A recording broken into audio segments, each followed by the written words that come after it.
Comme beaucoup d'autres découvertes folles sur Internet, tout a commencé sur Reddit, avec un post délirant sur les forêts les plus bizarres. Il suffit de jeter un coup d'œil sur Google Earth et d'utiliser l'outil historique pour voir des transformations impressionnantes. Des vallées arides, en zones densément peuplées, regorgeant de luxuriantes forêts. Actuellement, l'Uruguay compte environ 1,1 million d'hectares de forêts artificielles. Pour se faire une idée, il faut compter entre 15 et 20 minutes pour parcourir 0,4 hectares selon la vitesse à laquelle on se déplace. Vous pourriez donc passer toute votre vie à vous promener dans ces forêts artificielles uruguayennes. Mais comment sont-elles apparues et comment ont-elles atteint cette ampleur ? Il existe un processus connu sous le nom d'afforestation, qui consiste à planter des arbres dans des zones qui n'étaient pas boisées auparavant.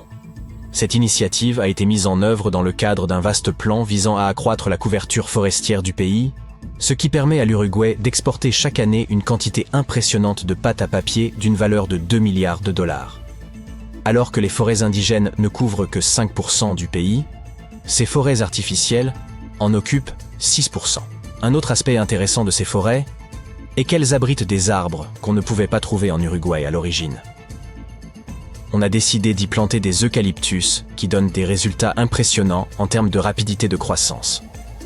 Un arbre peut parcourir un cycle complet, de l'état de plante à celui d'arbre prêt à être récolté en seulement 10 ans. Certes, ce n'est pas aussi impressionnant que le bambou qui pousse de 60 cm par jour, mais c'est tout de même plus rapide que cet arbre, appelé Highland glanduleux, qui met environ 25 ans à atteindre sa taille maximale. Soit dit en passant, cet arbre est considéré comme assez rapide. Au Japon, cette drôle de forêt fait littéralement tourner la tête. Dans la préfecture de Miyazaki, un groupe de cèdres japonais fait sensation avec ses cercles concentriques uniques qui s'élancent vers le ciel. Une photo aérienne récente a capturé ces cercles de culture, et tout le monde se gratte la tête pour comprendre comment ils sont apparus. Mais n'ayez crainte, il ne s'agit pas d'une invasion extraterrestre. Il s'avère que cette sympathique formation est en fait le fruit d'un projet soigneusement planifié il y a près d'un demi-siècle. En 1973, des chercheurs ont planté ces arbres à des intervalles radio spécifiques pour créer ces cercles fascinants. Il y a 50 ans, Google Earth n'existait pas encore. Mais en regardant cette forêt, on pourrait croire que les Japonais se préparent depuis un demi-siècle à vanter les mérites de leur forêt sur l'Internet. Les arbres devaient, à l'origine, être récoltés au bout de 5 ans. Mais il est désormais question de préserver cette forêt circulaire en raison de l'intérêt qu'elle suscite. Maintenant, regardez ce portail dans la forêt. Il est impossible qu'il soit apparu naturellement, n'est-ce pas? Si vous avez d'abord pensé qu'il s'agissait d'une œuvre d'art contemporain, vous avez bien vu. Ce portail est situé dans le sud de l'Estonie et a été créé par l'artiste finlandais Antti Laitinen. Ce portail est loin d'être sa seule création. Il a réalisé pas mal de projets délirants. Par exemple, il s'est rendu en Estonie à bord d'un bateau fait d'écorce. Il a également abattu une parcelle de forêt, trié tous les matériaux pendant des mois, puis réalisé une installation de la même taille que la parcelle d'origine. Une fois, il a même découpé une ligne dans la glace avec une tronçonneuse et s'est retrouvé dans un marais glacial.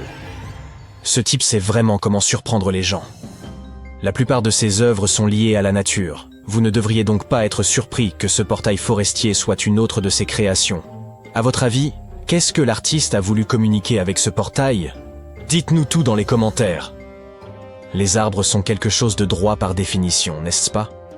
Oui, sauf dans la célèbre forêt tordue de Pologne. Près du sol, les arbres se courbent brusquement vers le nord, puis se redressent comme par magie après un petit détour de 1 à 3 mètres.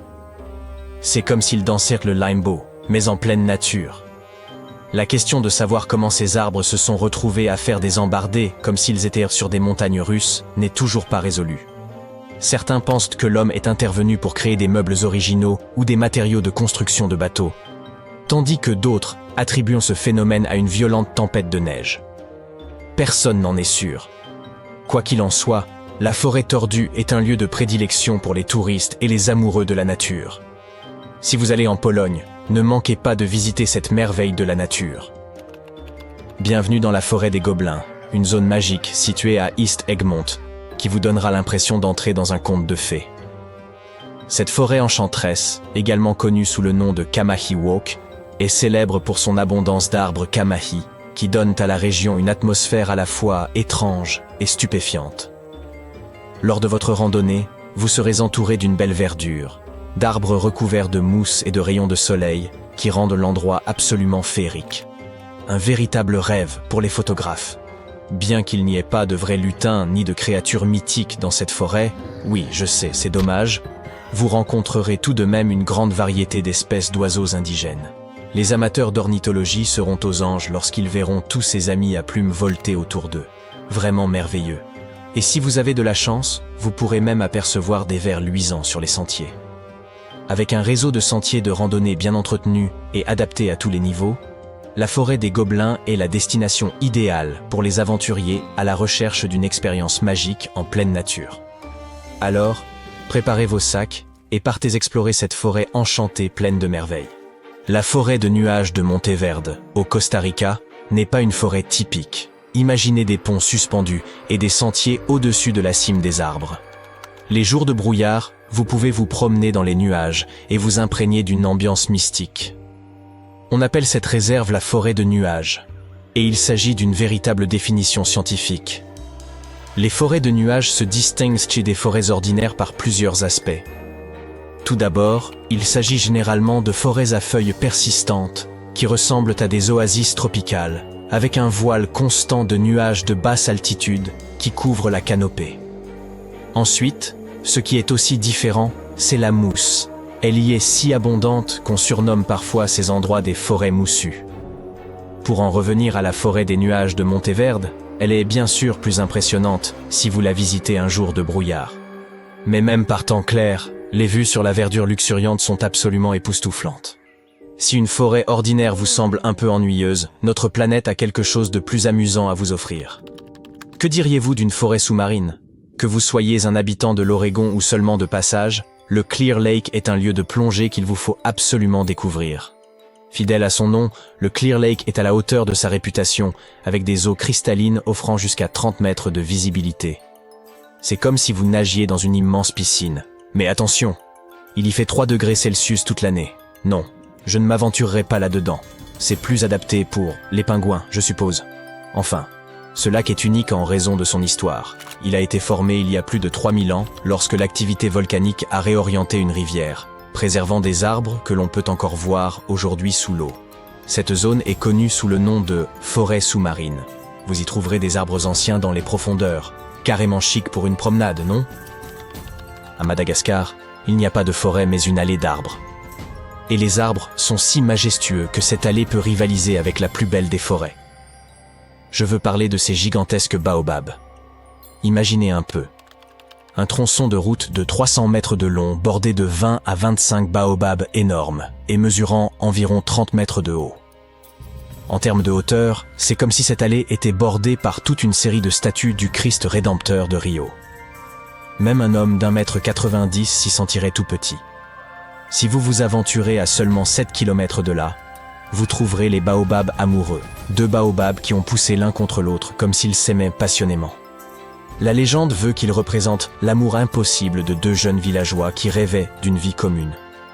Aujourd'hui, ils sont là, entrelacés pour l'éternité. Plongez dans le récit fascinant de la maison John Lawson à New Hamburg, située à seulement 130 km au nord de New York City. Cette demeure vieille de 150 ans est renommée pour les inquiétants mannequins disposés sur son porche, qui changeaient mystérieusement de pose et de tenue. On murmurait alors qu'ils étaient hantés par des esprits tourmentés par les événements tragiques survenus au tournant du 19e siècle. À l'époque, la famille Lawson avait érigé cette demeure historique dans un petit village portuaire. La tragédie frappa lorsqu'un accident de train et un incendie dévastateur se produisirent près de la maison dans les années 1870, semant le chaos et provoquant de nombreuses pertes. Les étranges mannequins seraient alors apparus sans explication, arborant des tenues et des accessoires d'antan. Le propriétaire de cette demeure était encore inconnu lorsque ces figures inquiétantes furent aperçues pour la première fois. Parfois, les mannequins tenaient des objets dans leurs mains, tels que des livres. Par ailleurs, il semblait que ces figures macabres fuyaient le mauvais temps. Elles disparaissaient pendant les tempêtes et se tournaient même vers le site de ce tragique accident de train. Mais brusquement, en 2016, les mannequins disparurent sans laisser de traces, laissant derrière eux un mystère qui hante encore aujourd'hui la maison John Lawson. Reviendront-ils un jour? Seul le temps nous le dira. Venise, celle d'Italie, pas le quartier de Los Angeles, a beau être considérée comme la ville des amoureux, l'île de Poveglia possède une réputation bien plus sinistre. Composée de 2 îles naturelles et d'une île artificielle faite de piliers en bois et de couches de terre, cet endroit est comme un puzzle inquiétant qui attend d'être résolu. Une île est couverte de verdure, une autre abrite les bâtiments principaux, et la plus petite est essentiellement un fort. Elle est à présent déserte, avec une poignée de structures solitaires encore debout. Mais surtout, la rumeur voudrait qu'environ la moitié du terrain de l'île soit composé de cendres humaines. Effrayant, n'est-ce pas? Selon les récits, lorsqu'une épidémie frappa la cité, l'hôpital dut décider du sort à réserver à tous ces cadavres. On raconte qu'ils furent brûlés et brûlés. Cependant, certains affirment que plus de 100 000 victimes furent en réalité ensevelies dans des charniers appelés fosses à peste. Les détails sur la manière dont ces corps furent disposés restent flous, laissant place à des spéculations terrifiantes sur ce qui s'est réellement passé sur l'île. Qu'ils aient été incinérés ou enterrés, la triste vérité est que des milliers de vies furent perdues et oubliées sur l'île de Poveglia. Une autre légende effrayante raconte qu'un directeur d'asile dément aurait sauté du sommet de la tour de l'horloge après avoir été enveloppé par un brouillard mystérieux. Cependant, cette histoire semble tout droit sortie de Ghostbusters et il n'existe aucune preuve tangible de l'existence de cet individu. On murmure également que des patients auraient aperçu des fantômes dans l'hôpital psychiatrique, ajoutant à l'atmosphère inquiétante de l'île. Bien que ces récits puissent sembler invraisemblables, ils contribuent sans aucun doute à l'aura de mystère entourant l'île de Poveglia. Malgré toutes ces histoires exagérées et autres légendes urbaines, une chose est certaine, l'île de Poveglia possède un passé sombre et tragique. Ce lieu a tout vu. Ses bâtiments abandonnés et ses paysages désertés sont comme de tristes rappels du passé douloureux qui hante cette île lugubre. Silence, pas un pas de plus. Nous voici dans la clairière de Oyabasiu, en Transylvanie, réputée pour être l'un des endroits les plus effrayants au monde. Les arbres ne poussent pas dans cette clairière qui forme un ovale parfait. Les spécialistes des sols n'ont pas réussi à expliquer cette anomalie. Cette zone attire une foule bigarrée, des sorcières roumaines aux Américains armés d'épées tentant de purifier la forêt par le yoga. La forêt de Oyabasiu a attiré l'attention sur elle en 1968 lorsqu'une personne a photographié un mystérieux objet volant au-dessus de la clairière. Certains se sont persuadés que ces êtres venaient d'autres planètes. Cet événement, ainsi que les phénomènes paranormaux rapportés par les visiteurs, ont contribué à la réputation énigmatique de cette forêt. Les guides locaux partagent également d'autres anecdotes liées à celle-ci. Par exemple, il y a quelque temps, un groupe de 60 personnes venues de Bucarest aurait tenté d'ouvrir un portail vers une autre dimension dans cette clairière. Si une forêt paranormale ne vous donne pas la chair de poule, peut-être que cet endroit le fera.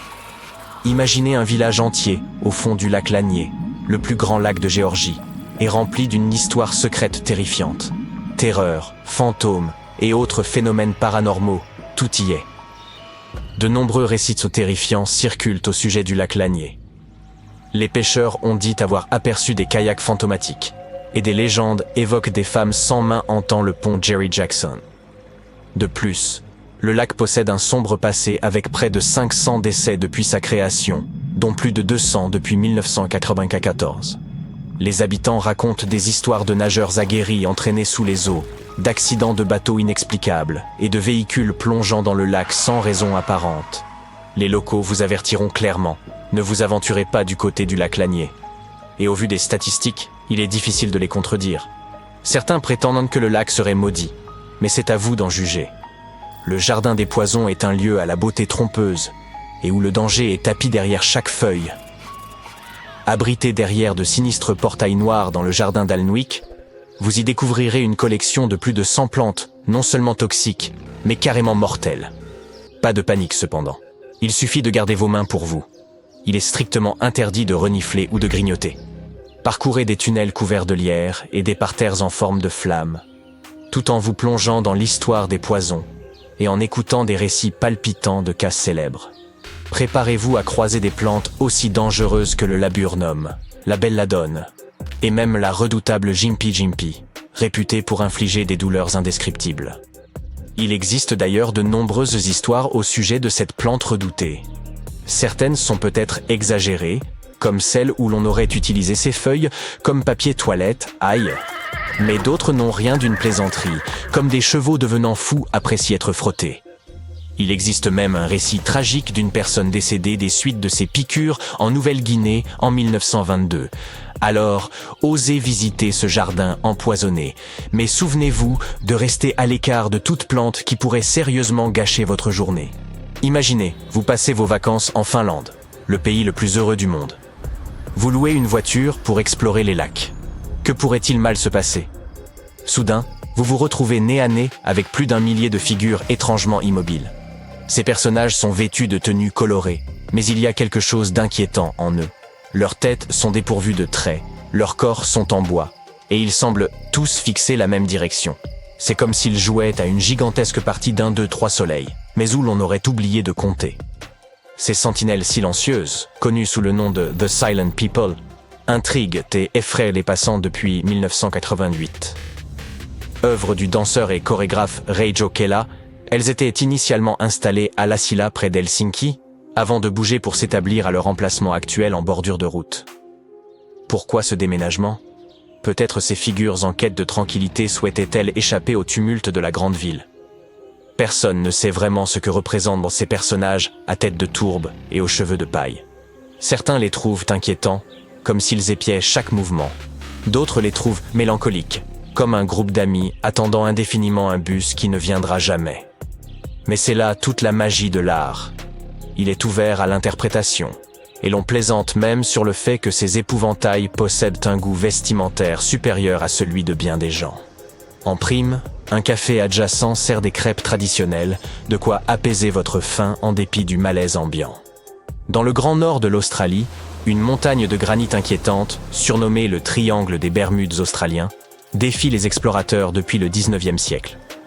La montagne noire, également appelée Kalkajaka par les aborigènes de la région, se situe près de Cooktown et est entourée de légendes ancestrales. On raconte que la montagne noire fut jadis le théâtre de batailles féroces entre clans opposés. Ce lieu est jonché de blocs de granit empilés au petit bonheur la chance et où explorateurs, chevaux et bétail semblent disparaître mystérieusement.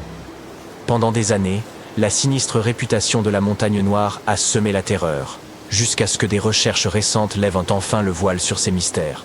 Il apparaît que ces disparitions pourraient avoir des causes moins surnaturelles que présumées. Le fait que peu de gens aient alors su nager, la présence de crocodiles, ou même quelques pitreries pourraient bien être la réponse à cette ancienne énigme. Les pieuvres ont 3 cœurs. 2 d'entre eux pompent le sang vers les branchies, tandis que le 3e, plus gros, fait circuler le sang dans le reste de leur corps. Elles ont aussi 9 cerveaux, un grand cerveau central, mais aussi un mini-cerveau pour chacun de leurs 8 tentacules, qui peuvent donc agir indépendamment. Comme chaque tentacule a son propre cerveau, le cerveau central envoie seulement un signal de niveau supérieur aux tentacules. Quelque chose comme « déplace-toi vers cette crevasse, un crabe pourrait s'y cacher ». Dans le cas des humains, le cerveau guiderait et prendrait le contrôle de chaque mouvement de nos jambes et de nos bras. Mais dans le cas de la pieuvre, les tentacules agissent de façon presque indépendante en se dirigeant vers la crevasse. Elle goûte et sent aussi avec les ventouses qu'elle a sur son corps. Comme ces tentacules sont indépendants, une pieuvre ne sait pas vraiment où chacun d'eux se trouve à moins de les voir. À l'inverse, l'être humain possède un sens appelé proprioception, grâce auquel nous savons où se trouvent nos membres même si nous ne les voyons pas. 1816 est connu comme l'année sans été. En avril 1815, une explosion massive a eu lieu sur le mont Tambora en Indonésie. D'énormes nuages de cendres volcaniques ont été projetés dans l'atmosphère. La majorité de l'hémisphère nord s'est retrouvée recouverte d'un voile de poussière et la nature a en quelque sorte hiberné. En juin de l'année suivante, l'hiver ne s'est tout simplement pas terminé. Le gel a endommagé les cultures et la neige et la pluie ont persisté pendant tout l'été. En Islande, tu trouveras certains des paysages les plus époustouflants de notre planète. Des montagnes déchiquetées, des fjords, des geysers brûlants, des champs de glace sculptés dans le paysage, des plages de sable noir comme celle de Reynisfjara. La plupart du sable des plages est généralement formé de roches qui se sont brisées à cause des changements climatiques et de l'érosion au cours de milliers, voire de millions d'années. À Reynis Fiara, le sable est d'une couleur noire intense, et c'est à cause de l'activité volcanique. La lave est sortie d'un volcan en éruption et remontée à la surface, a refroidi, puis a durci dans l'océan Atlantique, créant cette teinte noire si profonde. Cette plage est magnifique, mais aussi très dangereuse à cause de ses vagues scélérates. Elles se produisent lorsque plusieurs petites vagues fusionnent en une seule très grosse. Ce phénomène peut se produire lorsque les courants océaniques forcent les vagues à se rassembler ou, dans le cas de Reynis Fiara, lorsqu'elles viennent d'une falaise souterraine au large et acquièrent un effet d'attraction encore plus fort. Si on ajoute à ça les basses températures de l'océan, il est fortement recommandé de prendre des photos depuis un endroit sûr. Certains arbres se parlent entre eux. Pas comme nous, bien sûr, mais par exemple, les acacias, qui poussent dans la savane africaine, peuvent s'avertir mutuellement si quelque chose de dangereux se prépare. Lorsque certains animaux comme les antilopes mangent leurs feuilles, les arbres se mettent immédiatement à produire plus de tanin, qui est toxique pour les animaux. Ils émettent aussi un type de gaz spécial qui voyage dans l'air et avertit les autres arbres qu'ils doivent se protéger. Par une belle nuit d'été, tu es en train d'observer les étoiles et un éclair de lumière vive traverse le ciel nocturne. Une étoile filante, fais un vœu! En réalité, ce que tu as vu n'est pas vraiment une étoile, même si on l'appelle ainsi. Ce sont des météores, qui sont de petits morceaux de poussière et de roches se déplaçant dans l'espace.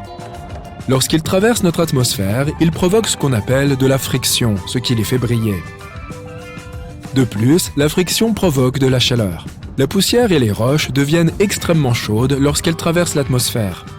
Et cette chaleur les fait briller jusqu'au moment où elles se consument et se transforment en ce que nous appelons l'étoile filante. Les couchers de soleil dans le désert sont magnifiques en raison des couleurs spectaculaires qu'ils produisent un peu plus qu'ailleurs. La lumière du soleil se compose de différentes nuances du spectre des couleurs. Lorsque le soleil est haut dans le ciel, ces couleurs se mélangent et nos yeux les voient comme du blanc.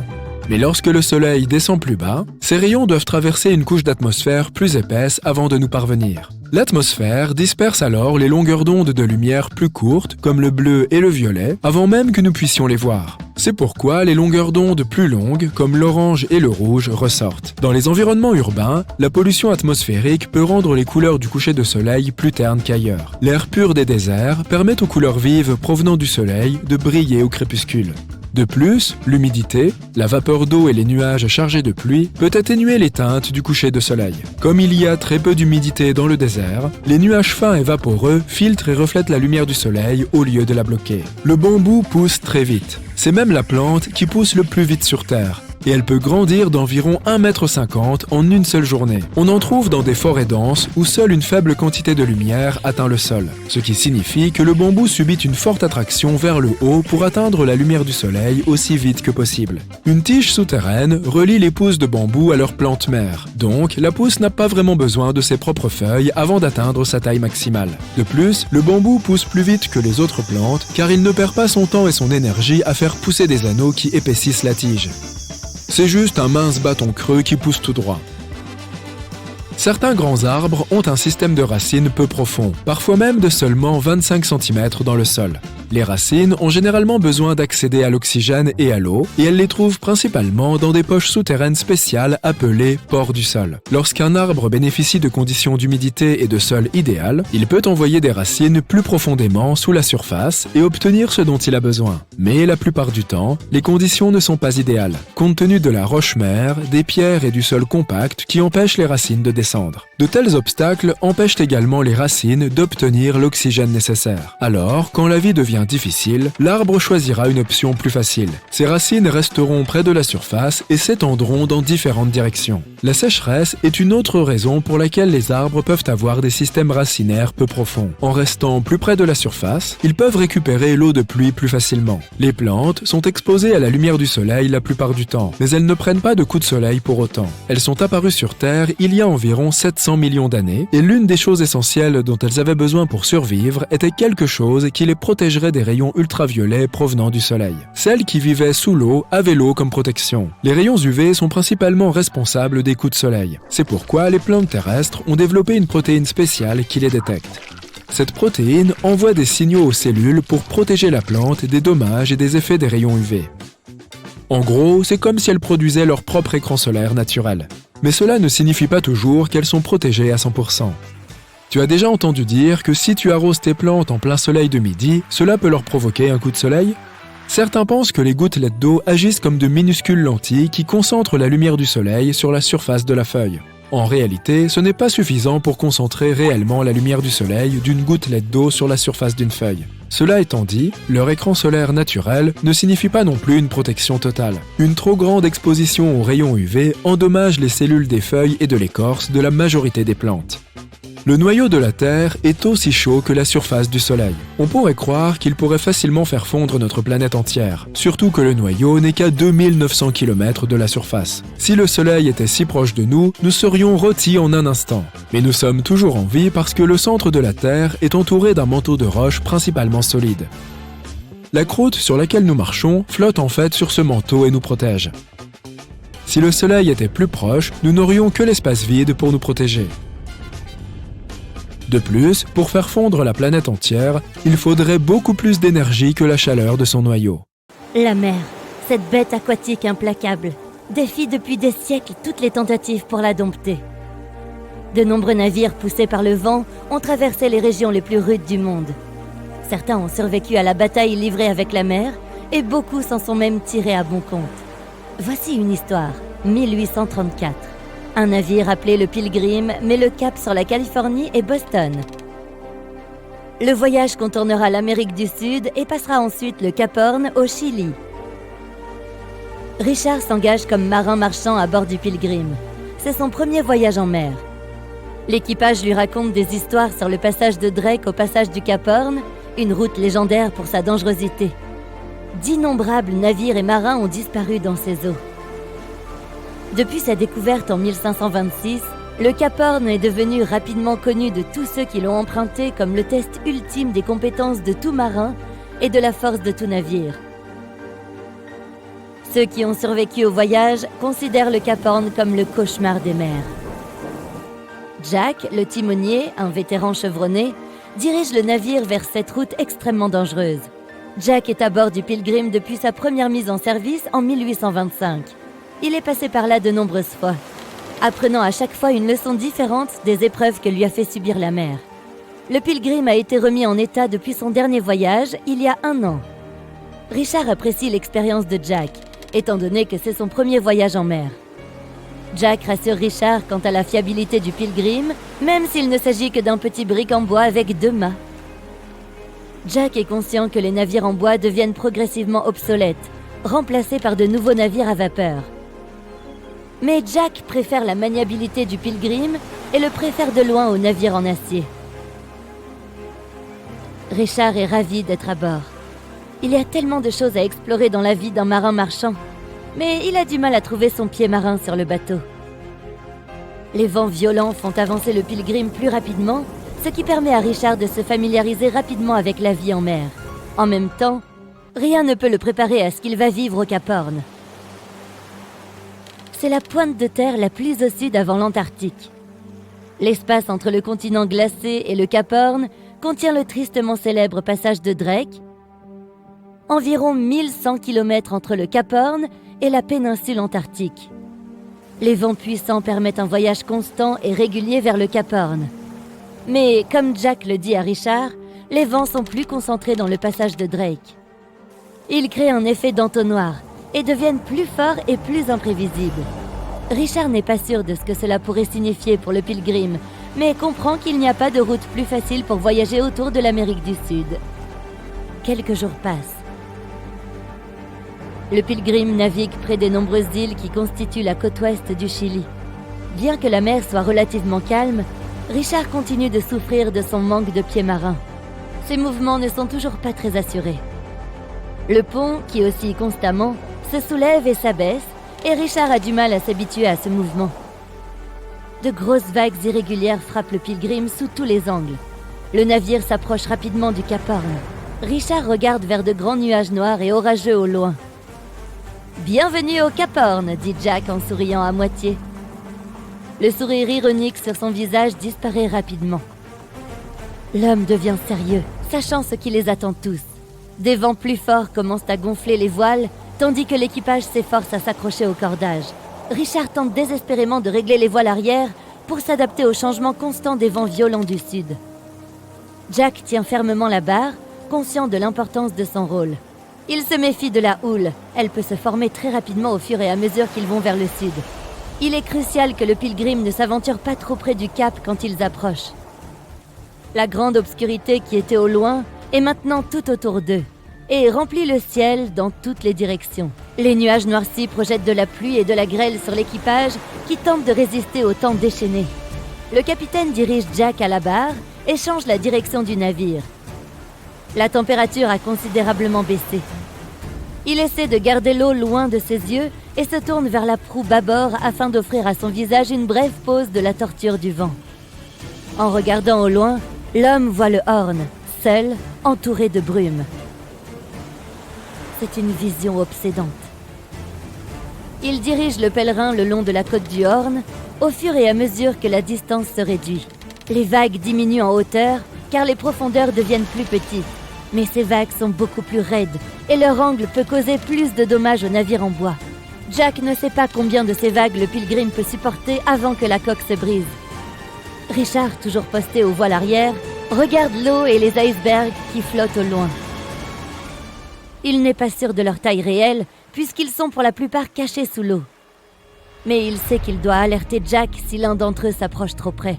Un seul iceberg qui frappe le Pilgrim, et c'en sera fini de la coque, tout simplement. Consciencieusement, il regarde par-dessus bord, et au loin, les icebergs ne sont pas les seules choses qu'il faut surveiller. Les vagues scélérates sont courantes dans ces mers aussi. La connexion des océans Antarctique et Pacifique, mélangée à une météo orageuse, forme des vagues ensemble. Cela crée des vagues dites scélérates beaucoup plus grandes. On sait que ce genre de vague peut atteindre 30 mètres de haut. Elles peuvent détruire la plupart des navires sur leur passage. Ce sera sûrement la fin du Pilgrim s'il rencontre une vague scélérate. De forts courants modifient la route du navire, comme si le Horn essayait de l'attirer vers ses bas-fonds rocheux. Lentement, il se rapproche du Cap Horn. Jack lutte contre le courant à la barre. En faisant tourner la barre, il tend son corps autant qu'il le peut. En grognant, il fait passer la gouverne de bâbord à tribord et vice-versa. Le capitaine continue de crier des instructions. Pour un novice, elles sont extrêmement confuses. Mais Jack, un vétéran endurci, continue d'interpréter les directions avec facilité et gouverne pour réajuster leur trajectoire loin du Horn. Le capitaine ordonne à Richard de vérifier la coque sous les ponts. Avec le niveau de battement que le passage du Drake a fourni jusqu'à présent, il a sûrement endommagé le navire d'une manière ou d'une autre. Richard court sur le pont alors qu'un autre marin lui crie quelque chose, mais le bruit de la mer le rend difficile à entendre. Une vague frappe le côté et se déverse sur le pont. Richard parvient à s'accrocher au mât avant d'être pratiquement emporté par-dessus bord. Tout le pont avant semble être sous l'eau. Accroché alors que l'eau ruisselle sur les côtés du navire et en attendant qu'elle se dissipe, Richard regarde le Horn passer lentement. Pourtant, il fait signe au Pilgrim comme s'il réclamait son dû à l'équipage. Les courants continuent de pousser le navire alors que la tempête fait rage, sans que la fin de cette bataille soit en vue. La tempête est de plus en plus grande et féroce. Richard se prépare à descendre et à évaluer les dégâts. Après une lente descente vers les ponts inférieurs, Richard peut enfin regarder la coque depuis les compartiments du vaisseau. Il n'y a aucun dommage d'après ce qu'il peut voir. Mais il est choqué par la profondeur de l'eau à l'intérieur. C'est maintenant à la hauteur de la taille. Des tasses, entre autres choses, flottent dans l'eau.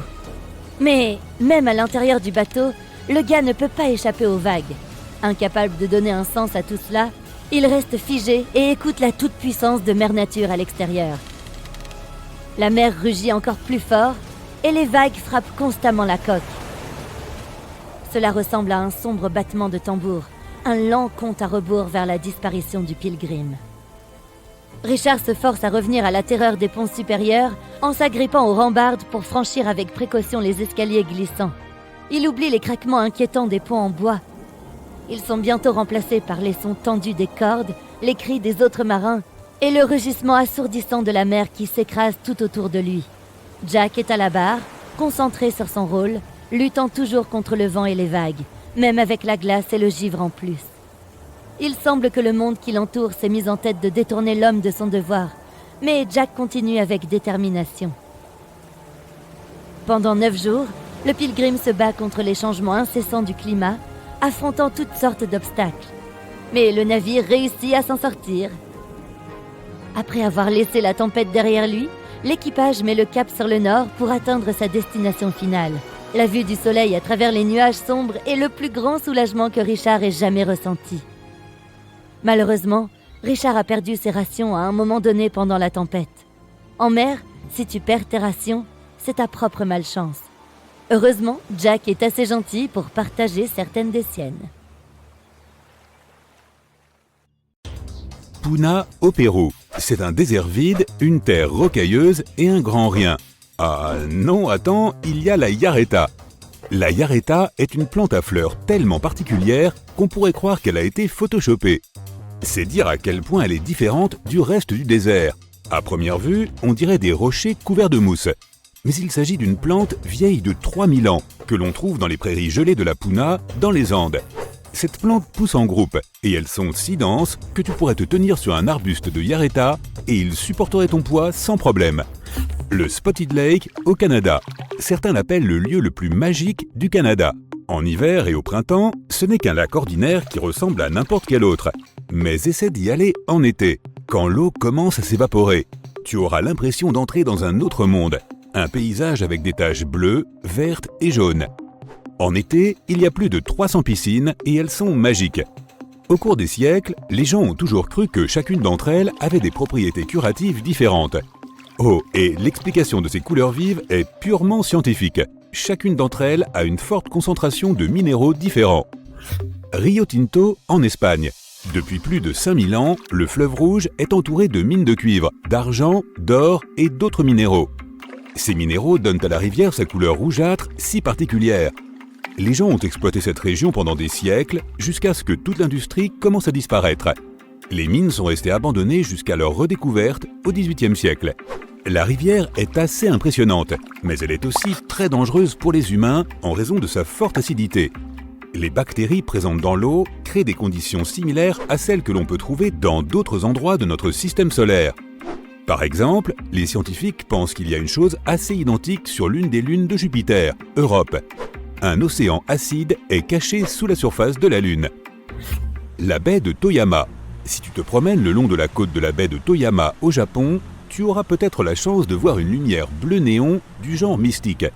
Elle vient de sous l'eau et éclaire la mer pendant la nuit. Il n'y a pas beaucoup d'endroits où tu peux voir un phénomène pareil. C'est le calmar luciole qui est responsable de ce spectacle époustouflant.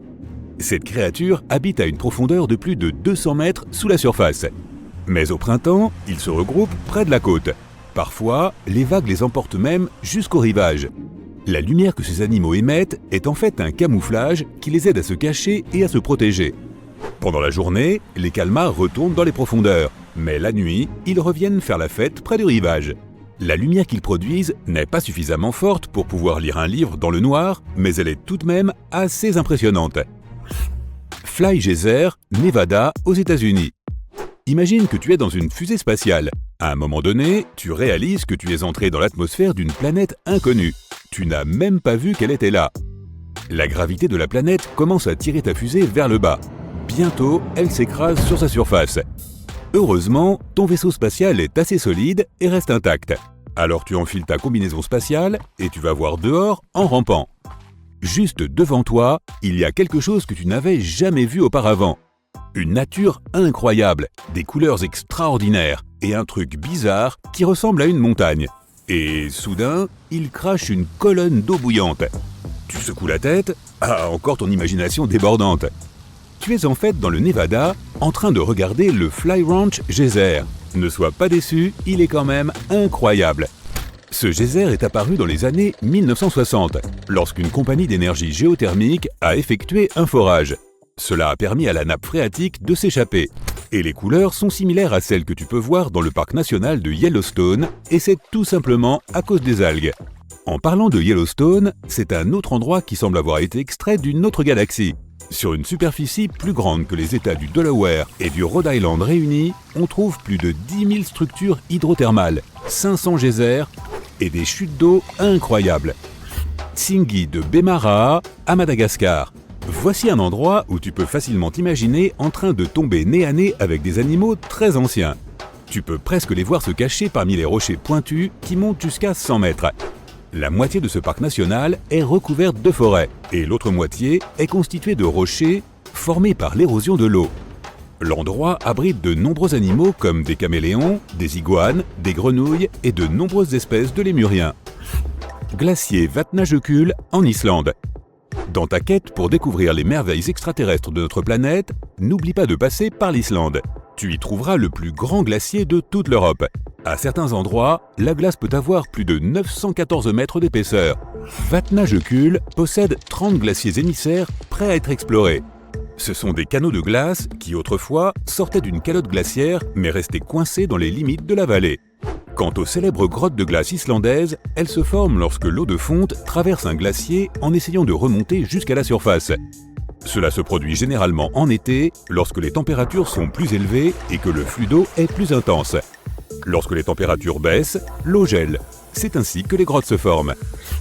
Staffa, Écosse, Royaume-Uni. Staffa est une île inhabitée qui ressemble à une autre planète. Une fois que tu la vois, tu ne peux pas te défaire du sentiment qu'elle cache des tas de secrets. Pourtant, en réalité, c'est un lieu calme, presque entièrement occupé par les oiseaux de mer et les phoques. Pourtant, personne ne peut contester que les incroyables colonnes de roches donnent à cet endroit un aspect unique et mystérieux. Cela a toujours encouragé les gens du coin à répandre des légendes sur cette grotte inhabituelle. Les colonnes elles-mêmes se sont formées il y a des millions d'années, principalement à cause d'éruptions volcaniques. Glowworm Caves, Nouvelle-Zélande. Imagine que tu trouves une entrée dans une grotte magique. Tu avances à toute vitesse sur ton bateau, impatient de jeter un coup d'œil à l'intérieur. Et tu es récompensé par l'une des plus belles visions qui soit. Tu découvres une grotte fermée qui semble se trouver sous un magnifique ciel étoilé. Tu n'as pas besoin de faire tout le tour de la Voie lactée pour trouver quelque chose de semblable. Les Glowworm Caves en Nouvelle-Zélande sont là pour toi. Les grottes ont commencé à se former il y a des millions d'années. Et maintenant, elles possèdent une impressionnante collection de stalagmites et de stalactites. Mais ce qui les rend vraiment uniques, ce sont leurs verres luisants. Les grottes abritent des milliers et des milliers de larves lumineuses. Les vers ont besoin d'attirer des insectes et d'éventuels partenaires. Pour ce faire, ils utilisent leur queue qui brille dans le noir. Il y a beaucoup de grottes comme celle-ci dans la région, et les gens les explorent depuis plus de 100 ans. Le Wulingyuan est une zone d'intérêt historique dans le Zhangjiajie, en Chine. Cet endroit étonnant offre des paysages à couper le souffle et compte plus de 3000 piliers de grès. On dirait que la nature a décidé de faire sa propre version des gratte-ciel. Certains d'entre eux atteignent la moitié de la taille de l'Empire State Building. En général, il est impossible de savoir où commencent les piliers. Tout ce que tu vois quand tu essaies de deviner ce qu'il y a au fond, c'est un brouillard sans fin. 2 ponts en pierre naturelle semblent flotter parmi les piliers perdus dans les nuages. L'œil de l'Afrique. C'est un mystère qui est resté caché pendant des millénaires. Cette formation géologique est difficile à repérer lorsque tu te tiens debout normalement. C'est pourquoi elle n'a pas été découverte avant que les gens commencent à explorer l'espace. Pendant un certain temps, les scientifiques ont cru qu'il s'agissait d'un cratère d'impact créé par un objet spatial qui avait heurté la surface de la Terre. Mais après avoir fait des recherches, ils ont découvert que l'origine de l'œil était entièrement terrestre. De nos jours, les géologues pensent que la formation de cet œil a commencé il y a plus de 100 millions d'années, lorsque la tectonique des plaques a déchiré le supercontinent connu sous le nom de Pangée. La roche en fusion qui remontait vers la surface a créé un énorme dôme composé de différentes couches. Plus tard, l'activité volcanique et l'érosion ont fini de former l'œil. Lac Baïkal, Russie. Le plus profond, le plus ancien et l'un des plus grands lacs d'eau douce du monde a forcément des secrets qui lui sont propres. Le lac est gelé de début janvier à mai. En été, l'eau est si claire que l'on peut voir jusqu'à 40 mètres de profondeur. C'est parce que la glace dégelée des montagnes sibériennes est incroyablement pure. Il n'y a pas non plus de sels minéraux dans le Baïkal. Salar de Uyuni, Bolivie. C'est l'un des endroits les plus difficiles d'accès d'Amérique du Sud. La plus grande plaine salée du monde s'étend sur plus de 10 400 km². Il est apparu lorsque les lacs préhistoriques se sont évaporés il y a des milliers d'années. Une épaisse croûte de sel s'étend au-delà de l'horizon. À un moment donné, on ne sait même plus où la Terre se termine et le ciel commence. Le désert d'Atacama, au Chili. Le désert le plus sec du monde est fait de paysages rocheux, de lacs salés, de dunes et de températures extrêmes. Dans certaines parties du désert, il n'y a pas eu de pluie depuis près de 500 ans. Sans eau ni nutriments provenant du sol, il n'y a pas non plus de plantes. C'est l'une des raisons pour lesquelles tu peux avoir l'impression d'être sur une autre planète comme Mars. Mais attends que la nuit tombe. Tu pourras admirer un ciel infini rempli d'étoiles, comme une fenêtre ouverte sur l'univers et ses mystères. Si vous êtes fan de ces docteurs qui éclatent des boutons sur YouTube, vous êtes probablement en sueur et impatient de presser chaque petite pointe noire du contour de ses lèvres. Mais il s'agit en fait d'une formation de collines que l'on trouve dans le Darfour occidental, au Soudan. Cela rend peut-être le tout encore plus effrayant, car on dirait que la faille au milieu avale tout ce qui l'entoure. Cette espèce de trou noir évoque déjà notre prochaine escale, l'île Vostok. Ce lieu étrange est un atoll corallien d'environ 24 hectares, situé dans le sud-ouest de l'océan Pacifique, à environ 640 km au nord-ouest de Tahiti. Si vous le recherchez aujourd'hui sur Google Earth, on dirait qu'il a été totalement oblitéré, suscitant toutes sortes de spéculations. Les gens ne cessent de dire que cet endroit serait une base top secrète, ou même une île fictive tout droit sortie de Lost. Mais ce que nous voyons ici est en réalité une dense forêt vert sombre, composée de Pisonia. Comme personne n'y vit et que presque personne ne la visite jamais, l'île est pratiquement vierge de toute influence humaine.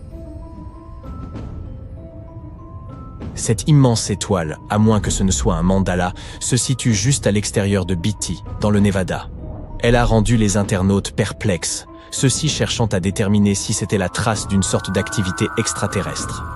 Pour ajouter au mystère, cet endroit se trouve juste à côté de la zone d'essai de Tonopah, qui est également connue comme la fameuse zone 52. Malgré son aspect effrayant, il s'agit probablement juste d'un cercle de culture parmi tant d'autres, qui ont gagné en notoriété après l'arrivée de Google Earth. Cette formation en spirale ici se situe également dans le Nevada, et elle ressemble à un autre cercle de culture effrayant. Mais les choses deviennent encore plus étranges si vous utilisez l'option Street View. En vous rapprochant de plus en plus, vous remarquerez qu'elle est constituée de pierres soigneusement disposées. Ce labyrinthe, pour ainsi dire, fait partie d'un musée en plein air, situé dans la ville fantôme de Rhyolite. Et si tout cela n'est pas assez angoissant, jetez un œil autour de vous et vous verrez des dizaines d'hommes étranges vêtus de capes blanches. En dépit de leur réalisme, ces silhouettes sont en réalité les statues d'une installation créée par un artiste belge dans les années 80. Ce qui est encore plus étrange que de tomber sur un grand cercle gravé dans le sol et de trouver tout un tas d'entre eux. Notre prochaine étape, dans le Wyoming, est constellée de ces cercles singuliers, au point qu'il est difficile de tout les dénombrer. Au cours du XXe siècle, cet État américain est passé d'une économie agricole à une économie industrielle, dominée par l'extraction de pétrole, de gaz et de charbon. Il est donc probable que ces cercles soient les vestiges d'un parc de réservoirs, à savoir les lieux où étaient autrefois entreposés les hydrocarbures. Si vous voulez éviter les cauchemars, je vous recommande vivement de ne pas rechercher le mausolée d'Emil Becker en Pologne. Si vous parvenez à le trouver en utilisant le mode Street View, préparez-vous tomber sur un lieu abandonné, orné de la sculpture la plus terrifiante qui soit. Oh, ça fait froid dans le dos. Tant qu'on parle de choses effrayantes, dirigeons-nous vers un coin isolé du Kazakhstan, où l'on peut trouver un pentagramme gravé à la surface même de la Terre. Cette formation est immense et mesure environ 360 mètres de diamètre. Mais avant de tirer des conclusions hâtives sur le fait qu'elle soit liée à une sorte de culte infernal, il convient de noter que ce pentagramme se révèle être en fait le contour d'un parc conçu en forme d'étoile. Cette forme est délimitée par des routes qui sont maintenant bordées d'arbres, rendant l'étoile encore plus distincte sur les photos aériennes. On peut apercevoir cet étrange symbole de loin. À première vue, il pourrait même ressembler à une sorte de hiéroglyphe venu d'un autre monde, comme si une civilisation très avancée essayait de nous envoyer un message. Mais ce mystère est déjà résolu. Nous nous trouvons dans le parc néerlandais de Hoogveluwe, situé dans la province de Gelderland. Et ces lignes appartiennent en fait au logo du parc. Entrez ces coordonnées pour découvrir ce qui ressemble à une formation terrestre tout droit sortie d'une autre planète, ou peut-être du plateau de tournage d'Avatar. Cet endroit, situé en Mongolie intérieure, au nord de la Chine, est censé être une carrière de granit. Mais cette teinte bleue frappante qui apparaît sur Google Earth semble bien mystérieuse. Si vous visualisez le même emplacement sur Microsoft Bing Maps, par exemple, il apparaît avec une teinte beaucoup plus naturelle. Dans l'outback australien se trouve un gigantesque géoglyphe, connu sous le nom d'homme de marée. Découvert à la fin des années 90, il semble représenter un aborigène d'Australie chassant avec un boomerang ou un bâton. La figure s'étend sur plus de 3 km de long pour environ 2,5 km de large. Elle est faite de profonds sillons creusés dans le sol, ce qui ajoute au mystère de sa formation et de son origine. Malgré tous les efforts pour en découvrir la fonction, son origine demeure inconnue. Voici Desert Breath, situé dans le Sahara égyptien. Comme beaucoup de choses que vous avez vues dans cette vidéo, cette formation a également suscité quelques spéculations quant à sa création par des extraterrestres. Mais une rapide recherche sur Google éclaircit ce mystère. Il s'avère qu'il s'agit d'une installation créée par 3 artistes grecs en 1997. Ils n'ont pas lésiné sur les moyens et déplacé environ 26 000 mètres carrés de sable, allant jusqu'à créer un grand bassin au milieu. L'Égypte abrite encore de nombreux mystères, et vous pouvez les explorer vous-même grâce à Google Earth. C'est ainsi que des gens sont tombés sur cet intrigant plateau de forme triangulaire et ont immédiatement pensé avoir découvert une pyramide oubliée. Cependant, les experts ont rapidement anéanti tous leurs espoirs. Ils pensent qu'il n'existe aucune explication plausible pour qu'une pyramide existe dans cette région, située à 13 km à l'ouest de la vallée du Nil, en Haute-Égypte. Cette découverte n'est probablement rien de plus qu'une colline qui a subi les effets de l'érosion, combinée à une imagination débordante. Dans certains cas, la nature crée elle-même des sculptures effrayantes, comme le Badlands Guardian d'Alberta, au Canada. Si vous le regardez d'en haut, vous remarquerez non pas une, mais 2 têtes humaines émergeant du paysage. Ces êtres gigantesques ont été sculptés par l'érosion des eaux de pluie sur des strates riches en argile. Ironiquement, des structures supplémentaires créées par l'homme donnent l'impression que celui-ci porte des écouteurs. Il semble que le désert soit l'endroit idéal pour découvrir des images étranges sur Google Earth. Alors notre prochain arrêt se trouve en Chine. Dans le désert de Gobi, vous pouvez observer ces lignes blanches en zigzag qui semblent sans queue ni tête. Le premier défi pour les internautes était de déterminer de quoi ces structures étaient en fait, car il est difficile de dire si elles ont été peintes ou creusées dans le paysage.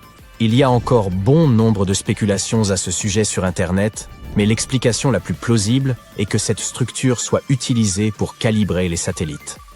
Ainsi, leurs caméras peuvent se focaliser sur ce grand quadrillage pour s'orienter dans l'espace. Regardez donc cet avion pratiquement intact qui semble avoir coulé au large de Crooked Island, aux Bahamas. Certaines vidéos prétendent qu'il s'agirait d'un avion écrasé, ayant appartenu au célèbre Pablo Escobar. Mais la vérité est qu'un objet reposant au fond de l'océan ne peut pas être aussi visible. Il est donc plus probable que ce soit un avion qui volait réellement lorsque Google a pris ces photos. Cependant, on pense que Pablo Escobar possédait bel et bien un avion qui s'est écrasé à proximité, mais dans une autre partie de l'atoll, connu sous le nom de Norman's Cay. Vous pouvez toujours l'apercevoir dans ces eaux turquoises et peu profondes. Il suffit de chercher l'avion coulé de Norman's Cay et le tour est joué. Si vous êtes convaincu que les extraterrestres sont déjà parmi nous, alors n'hésitez pas à entrer ces coordonnées sur Google Earth. Explorez la zone en utilisant Street View et... Tiens, mais qu'est-ce que c'est ? Ce ne sont pas là des visiteurs d'une autre planète, bien entendu. Mais l'ombre de cette créature gigantesque me donne toujours des frissons. Il s'avère que c'est juste quelqu'un qui transporte une de ses caméras Street View à 360 degrés, rangée dans son sac à dos. Ainsi, si vous faites un peu le tour de Google Earth, vous pourriez tomber sur d'autres de ces êtres au cou allongé qui se promènent autour du globe. Nous pourrions nous rapprocher de la découverte d'une planète énorme et glacée par-delà l'orbite de Neptune. Et désolé, Pluton, ce n'est toujours pas toi. Récemment, une cartographie de l'univers utilisant les données d'un télescope hawaïen a éliminé environ 78% des emplacements possibles de ce mystérieux UH Charlie de l'espace. Certains l'appellent Planète 9, tandis que d'autres préfèrent Planète X. Quoi qu'il en soit, elle est sujette à controverse depuis que son existence a été suggérée pour la première fois. Et c'est principalement dû au fait qu'aucune étude jusqu'à présent n'est parvenue à répondre à la grande question. Existe-t-elle vraiment? Si elle devait être découverte, la planète 9 serait classée comme la 5e plus grande planète de notre système solaire, avec une masse 10 fois supérieure à celle de la Terre. On pense également qu'elle serait gazeuse, tout comme Uranus. Une étude initiale de la planète 9, datant de 2016, suggère que cette nouvelle planète colossale aurait une orbite 20 fois plus éloignée du Soleil que Neptune, qui se situe à environ 4,5 milliards de kilomètres. En conséquence, la planète 9 mettrait entre 10 000 et 20 000 ans pour accomplir une seule orbite autour du Soleil. Si son existence était prouvée, ce monde encore inconnu dominerait une région plus vaste que n'importe quelle autre planète connue dans notre voisinage cosmique. Toutes ces hypothèses sont bien intrigantes, mais sans la moindre preuve ou observation permettant de les étayer. Avant de les rejeter comme de simples suppositions farfelues, il est important de noter que les chercheurs se sont appuyés sur des modèles mathématiques complexes et des simulations informatiques pour spéculer sur les caractéristiques de cette planète. Parce que c'est ça que font les scientifiques. L'existence de cette hypothétique planète expliquerait diverses interactions mystérieuses observées au-delà de Neptune. Nous parlons spécifiquement de la ceinture de Kuiper, une immense région en forme d'anneau, remplie de débris glacés datant de la formation du système solaire, y compris des comètes et des planètes naines comme Pluton. Ce qui se passe, c'est que les 6 objets les plus éloignés dans la ceinture de Kuiper présentent des orbites elliptiques, qui sont toutes orientées vers une direction similaire de l'espace physique et inclinées d'environ 30 degrés vers le bas par rapport au plan orbital de nos 8 planètes connues. Ce qui n'est pas anodin, c'est que malgré leurs vitesses d'orbite distinctes autour du Soleil, ils conservent cet alignement. La probabilité qu'un tel concordance se produise par hasard est extrêmement faible, environ 0,007%. Ainsi vient la théorie de la planète 9, un corps céleste massif hypothétique qui offre une explication plausible à cet étrange phénomène, en exerçant potentiellement une attraction gravitationnelle qui façonne ses orbites. La théorie initiale n'a pas fait long feu face à des accusations de biais d'observation et d'erreurs de calcul.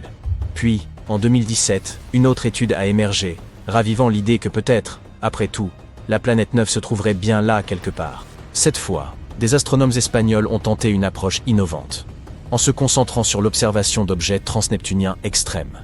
Ces corps célestes orbitent autour du Soleil dans des trajectoires elliptiques très étirées, avec des distances moyennes excédant les 22 milliards de kilomètres. Leurs recherches suggèrent que la distance entre les nœuds orbitaux de ces objets et le Soleil pourrait nous fournir des indices sur l'emplacement de la planète 9. Voyez-vous, ces nœuds sont les points où l'orbite d'un corps céleste entrecroise le plan du système solaire. Lorsque ces objets atteignent un tel point, ils sont plus susceptibles d'interagir avec d'autres corps célestes du système, qui peuvent provoquer des changements significatifs dans leurs orbites, voire même des collisions. Alors, si la trajectoire de ces objets transneptuniens extrêmes reste stable, tout va bien. Mais si ce n'est pas le cas, eh bien, c'est un signe qu'autre chose, quelque chose de gros, perturbe leur orbite. Et c'est exactement ce que cette étude a découvert. Il y a quelque chose d'invisible là-bas, qui dévie ces objets de leur route, et ce quelque chose pourrait être une planète 3 à 400 fois plus éloignée du Soleil que ne laisse la Terre.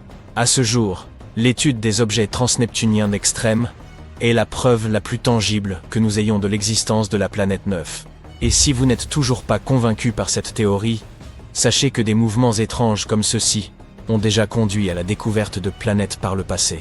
Neptune, par exemple, a été repéré parce que le mouvement d'Uranus ne correspondait pas tout à fait aux prédictions de la gravité newtonienne. Mais cette déviation de son orbite pouvait s'expliquer si elle était causée par l'attraction d'une planète encore inconnue. Et c'est ainsi que nous avons découvert Neptune.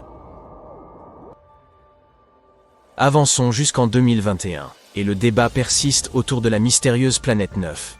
Après avoir révisé quelques vieilles suppositions, les études penchent désormais pour l'idée que cette planète accomplirait une révolution autour du Soleil tous les 7000 ans. C'est une nouvelle de taille, car cela signifie que cette planète pourrait être plus proche que nous ne le pensions, ce qui faciliterait sa détection par nos télescopes. L'étude suggère également qu'il y aurait 99% de chances pour que les orbites décalées de ces objets lointains soient toutes dues à cette planète invisible et non pas à une simple coïncidence cosmique. À présent, les chances que cette anomalie tout entière ne relève que du hasard se trouvent nous réduites à 1 sur 250, ce qui est nettement mieux qu'une chance sur 10 000, comme en 2016. Tous ces chiffres optimistes nous ont amenés là où nous sommes aujourd'hui, à garder espoir et à développer un meilleur matériel afin de poursuivre la traque de la planète 9. Comme mentionné plus tôt, des chercheurs à Hawaï ont créé une sorte de carte au trésor, en ayant recours au télescope de relevé panoramique et à son système de réponse rapide, pour éliminer 78% de ces emplacements possibles. C'est une très bonne nouvelle, compte tenu de la difficulté qu'il y a à trouver une aiguille planétaire dans une botte de foin cosmique. Mais malheureusement, la planète 9 demeure insaisissable dans les confins obscurs de notre système solaire. Les passionnés sont toujours convaincus de son existence et pensent que ce n'est plus qu'une question de temps avant que nous ne célébrions la découverte d'une nouvelle voisine. Ils fondent leurs espoirs sur l'observatoire Vera C. Rubin, qui est actuellement en construction au Chili, et qui devrait être pleinement fonctionnel d'ici la fin de l'année 2025. Au cours des 10 prochaines années, cet observatoire balayera l'intégralité du ciel de l'hémisphère sud toutes les quelques nuits avec un télescope de 8 mètres, équipé de la plus grande caméra numérique au monde. L'idée est de cataloguer tout le système solaire jusqu'au-delà de Neptune et de suivre les mouvements de millions d'objets célestes, y compris les débris spatiaux, les astéroïdes, les comètes et les autres étoiles. Si la planète 9 se trouve effectivement là-bas, ce télescope de nouvelle génération pourrait être celui qui y parviendra. L'existence de cette mystérieuse planète est loin d'être acceptée par toute la communauté scientifique. C'est simplement parce que la planète 9 n'est pas la seule explication aux phénomènes étranges qui se produisent par-delà Neptune. Une théorie suggère qu'un groupe d'objets distants, tels que des planètes naines, des comètes ou des lunes, pourrait influer collectivement sur les orbites des objets transneptuniens extrêmes. D'autres croient qu'un trou noir serait à l'origine de tout cela. Ces masses ultra compressées sont parmi les objets les plus denses de l'univers, potentiellement capables d'affecter les orbites d'autres objets, comme on le suppose pour cette fantomatique planète 9. Une autre théorie audacieuse suggère que notre compréhension actuelle des lois de la gravité serait erronée, ou plutôt incomplète. Cette dernière, connue sous le nom de dynamique newtonienne modifiée, propose que ces distants objets glacés exhiberaient ce comportement étrange, non pas en raison de l'ingérence d'une autre planète, mais plutôt parce que l'immense champ gravitationnel de la Voie lactée influe sur eux. Toutefois, même les partisans de cette théorie reconnaissent qu'il est trop tôt pour en tirer des conclusions définitives, et des recherches beaucoup plus approfondies sont encore nécessaires. Alors que nous poursuivons sans relâche notre traque de la planète 9, certains astronomes y sont allés encore plus loin, en suggérant l'existence d'une hypothétique planète Dix. Celle-ci aurait une masse et une taille similaires à celle de Mars ou de la Terre, et se trouverait aux confins de la ceinture de Kuiper. Mais voici le truc. Si cette supposée planète Dix est effectivement aussi réduite que les scientifiques le pensent, elle pourrait ne pas avoir une gravité suffisante pour dégager son orbite des débris environnants. Et c'est assez semblable à ce qui se passe avec Pluton. C'est l'une des raisons pour lesquelles elle a été rétrogradée en 2006. Alors, en effet, mieux vaut ne pas trop s'emballer. Cette prétendue planète Dix pourrait finir par être classée comme une autre planète naine. La structure de Richat est une formation gigantesque au milieu du Sahara et qui ressemble à s'y méprendre à une vaste cible de fléchettes. Elle est si grande que l'on peut la voir de l'espace. Même la CIA s'y est intéressée à elle. En 1965, ils avaient prévu de la survoler, à la recherche d'anomalies géomagnétiques. Les résultats sont toujours classifiés aujourd'hui. Peut-être que les rumeurs sont vraies, et que cet endroit est vraiment la cité perdue de l'Atlantide. On suppose que l'Atlantide aurait coulé sous les vagues. Mais de récentes découvertes nous orientent dans une direction différente. C'est une histoire ancienne qui remonte très loin dans le temps, et Platon a été le premier à la mentionner. Le lieu avait une végétation luxuriante et une structure singulière. 3 cercles concentriques de terre entourant 2 cercles d'eau. 2 citations clés des écrits de Platon suggèrent que l'Atlantide n'aurait peut-être pas été une île ordinaire au milieu de l'océan. De plus, l'Atlantide aurait subi une influence majeure de l'Afrique et de l'Europe, ce qui remet en question l'idée qu'elle ait pu se trouver dans l'Atlantique. Il s'avère que l'œil du Sahara et l'Atlantide se ressemblent. Lorsque les astronautes ont vu l'œil du Sahara depuis l'espace, ils ont d'abord soupçonné qu'il s'agissait du cratère d'impact d'une météorite. Mais les anneaux de la structure correspondent à la disposition décrite pour l'Atlantide. Plus important encore, le Sahara n'a pas toujours été un désert. Il s'est transformé d'une région tropicale en un désert aride, il y a environ 11 000 ans. Les chercheurs ont retrouvé des traces d'un immense fleuve, le Tamanrasset, qui aurait pu abreuver toute une communauté. Celui-ci s'écoulait vers la structure de Risha, pareillement à la description de Platon.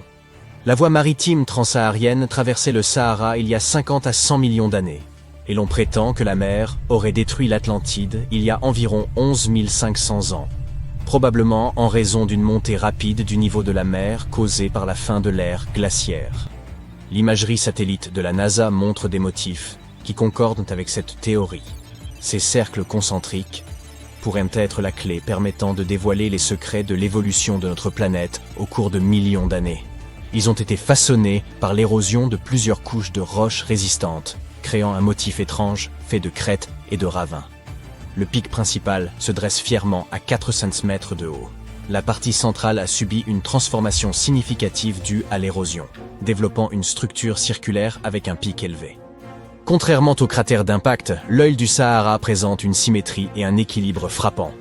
Certains affirment que cela résulterait du soulèvement des roches, sculptées par le vent et l'eau. D'autres pensent qu'il s'agirait d'un ancien anticlinal, érodé jusqu'à révéler cette forme concentrique.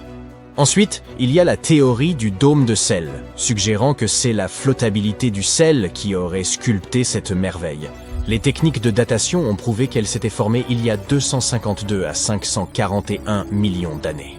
À plus ou moins 1 million d'années près, d'anciens artefacts sont éparpillés autour des anneaux extérieurs de la structure, près du lit du fleuve asséché. Certains outils en pierre plus anciens ont également été retrouvés dans la même zone. Et pourtant, même si quelques pointes de lance de l'ère néolithique y ont été trouvées, il n'y a pas beaucoup de signes que des gens y aient vécu à l'époque. La région semble avoir été exploitée pour des activités à court terme comme la chasse ou la fabrication d'outils. Il existe d'autres mystères surnaturels qui parsèment notre monde. L'une de ces énigmes se trouve en Norvège. Le sinistre phénomène des lumières d'Esdalen, également connu sous le nom de vallée des lumières, laisse les scientifiques perplexes. Cette vallée a une largeur de 15 km. Elle est assez reculée, mais une étrange boîte bleue se trouve en haut de la colline, équipée de caméras qui scrutent le vallon en contrebas. L'inquiétante saga a commencé dans les années 80, lorsque le ciel nocturne au-dessus de Esdalen s'est paré de boules de feu incandescentes. Un spectacle récurrent qui a fait frémir tous ceux qui l'ont vu. Ce n'était pas un phénomène éphémère. Bien au contraire, il s'est reproduit très régulièrement. Terrifiés, les habitants ont signalé des contacts avec ces phénomènes lumineux inexpliqués, dont certains se seraient produits près de leur maison. La peur s'est propagée comme une traînée de poudre. À son apogée, on comptait environ 20 apparitions chaque semaine. Le phénomène a fait son chemin dans les journaux, les magazines et les médias du monde entier. Bien vite, les gens ont afflué dans la vallée, espérant voir ces lumières par eux-mêmes. En 1984, des experts se sont joints à la cohue, armés d'instruments sophistiqués comme des magnétomètres, des radiomètres et bien d'autres trucomètres. Ce qu'ils ont observé était sidérant. Ces lumières défiaient toute explication. Certaines se déplaçaient à un rythme tranquille, tandis que d'autres traversèrent le ciel à une vitesse fulgurante de 30 000 km/h. Les gens ont bien essayé de les expliquer. Avions, reflets lointains, foudre en boule, satellites, planètes, météores. Mais la vitesse et la façon dont ces lumières dansaient éclipsaient toutes ces théories.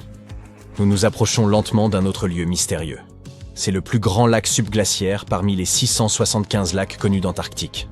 Il pourrait facilement abriter des formes de vie inconnues. Ce lac se trouve sous l'Inland 6, est-antarctique. Si vous plongez à environ 4 km sous la glace, vous y verrez le lac Vostok, situé à 200 mètres sous le niveau de la mer. Ce lac est long de 200, 50 km, et large de 50 km, à son point le plus étendu. Avec une profondeur moyenne de 430 mètres, C'est aussi le 6e plus grand lac du monde en termes de volume. Il ressemble à une cité sous-marine, avec de hauts piliers et de profonds bassins. Ce lac secret a été découvert en 1993. Pourtant, il attendait d'être découvert depuis plus de 2000 ans, conservant tous ses secrets. En 2012, les scientifiques ont foré la glace, prélevant la plus longue carotte de glace de toute l'histoire. Ils ont traversé la calotte gelée jusqu'à la surface du lac. L'année 2013 a apporté un rebondissement inattendu, lorsque ces eaux tranquilles ont surgi lors de l'extraction d'une carotte de glace, se mêlant au fluide de forage. Puis, ils ont enfin obtenu un échantillon d'eau pure en 2015. Certains pensent qu'il pourrait se trouver des formes de vie inconnues par là-bas, car c'est une réserve d'eau fossile qui n'a pas été touchée depuis des millions d'années. Cela pourrait beaucoup ressembler à ces océans recouverts de glace que l'on soupçonne d'exister sur des lunes comme Europe et Encelade. Tout a commencé avec une théorie du 19e siècle, suggérant que de l'eau douce serait cachée sous les calottes glaciaires de l'Antarctique. Ensuite, en 1959, des levées sismiques ont laissé entreapercevoir l'existence d'un lac sous-glaciaire. Et dans les années 90, les données satellites ont confirmé l'existence du lac Vostok. Il n'est d'ailleurs pas seul. En 2005, on a découvert une île au milieu du lac. Ensuite, 2 lacs plus petits se sont joints à la fête. On soupçonne qu'un réseau secret de rivières sous-glaciaires aurait pu connecter ces lacs. Très loin de l'Antarctique, au Venezuela, la foudre de Catatumbo offre un stupéfiant spectacle lumineux à la confluence du fleuve Catatumbo et du lac Maracaibo. Cet inquiétant phénomène électrique se produit environ 140 à 160 nuits par an durant 10 heures par jour et peut libérer jusqu'à 280 éclairs en une seule heure. La fréquence de ce spectacle de foudre change avec les saisons et d'année en année. Il a connu une pause de janvier à mars 2010, ce qui a suscité l'inquiétude qu'il pourrait disparaître à jamais. Au coucher du soleil, les vents de l'Est commencent à gagner en intensité. Ce vent fort est appelé un jet nocturne à basse altitude, comme ce que l'on peut observer dans les grandes plaines d'Amérique du Nord. Ces vents apportent de l'humidité, principalement des Caraïbes et du lac en lui-même. Cet air humide rencontre les hauts sommets de la cordillère, entraînant la création d'orages sur les montagnes. Grâce à la constance de ces vents, d'autres orages apparaissent au fur et à mesure que la nuit avance. Ce schéma se répète. C'est pourquoi cette région a le taux annuel d'éclairs le plus élevé au monde. Le prochain endroit que les scientifiques sont incapables d'expliquer se trouve en Chine. Il s'agit des grottes de Longjiu. Elles présentent des voûtes hautes et inclinées et de robustes piliers. L'endroit est resté caché pendant des siècles. Ces cavernes, créées par l'homme, creusées il y a environ 2000 ans, n'ont décidé de se révéler que dans les années 90. Des agriculteurs locaux ont drainé les étangs et révélé 5 cavernes massives. Des fouilles supplémentaires ont exposé 19 autres grottes plus petites. Elles allaient de 20 à 35 mètres de large pour 10 à 20 mètres de hauteur. Des archéologues y ont retrouvé des reliques anciennes datant du règne de l'empereur Han Xuandi, remontant à plus de 2000 ans.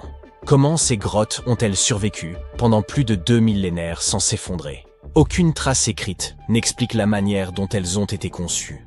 Les murs présentent des marques de bourrines, laissant supposer une activité de sculpture couche après couche. Mais le processus exact de construction demeure un casse-tête. L'Antarctique était autrefois une terre verdoyante peuplée de dinosaures.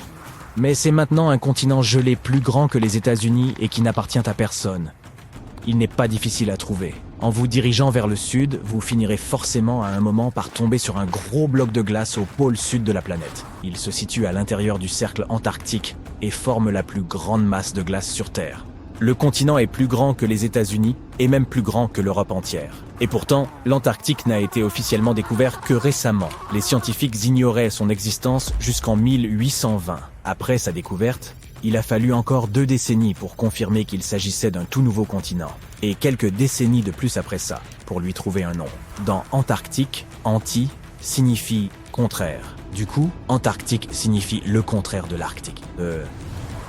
Mais avant que nos scientifiques ne découvrent cette terre, les Grecs de l'Antiquité avaient théorisé qu'il devait y avoir un continent méridional pour équilibrer l'Arctique, situé au nord.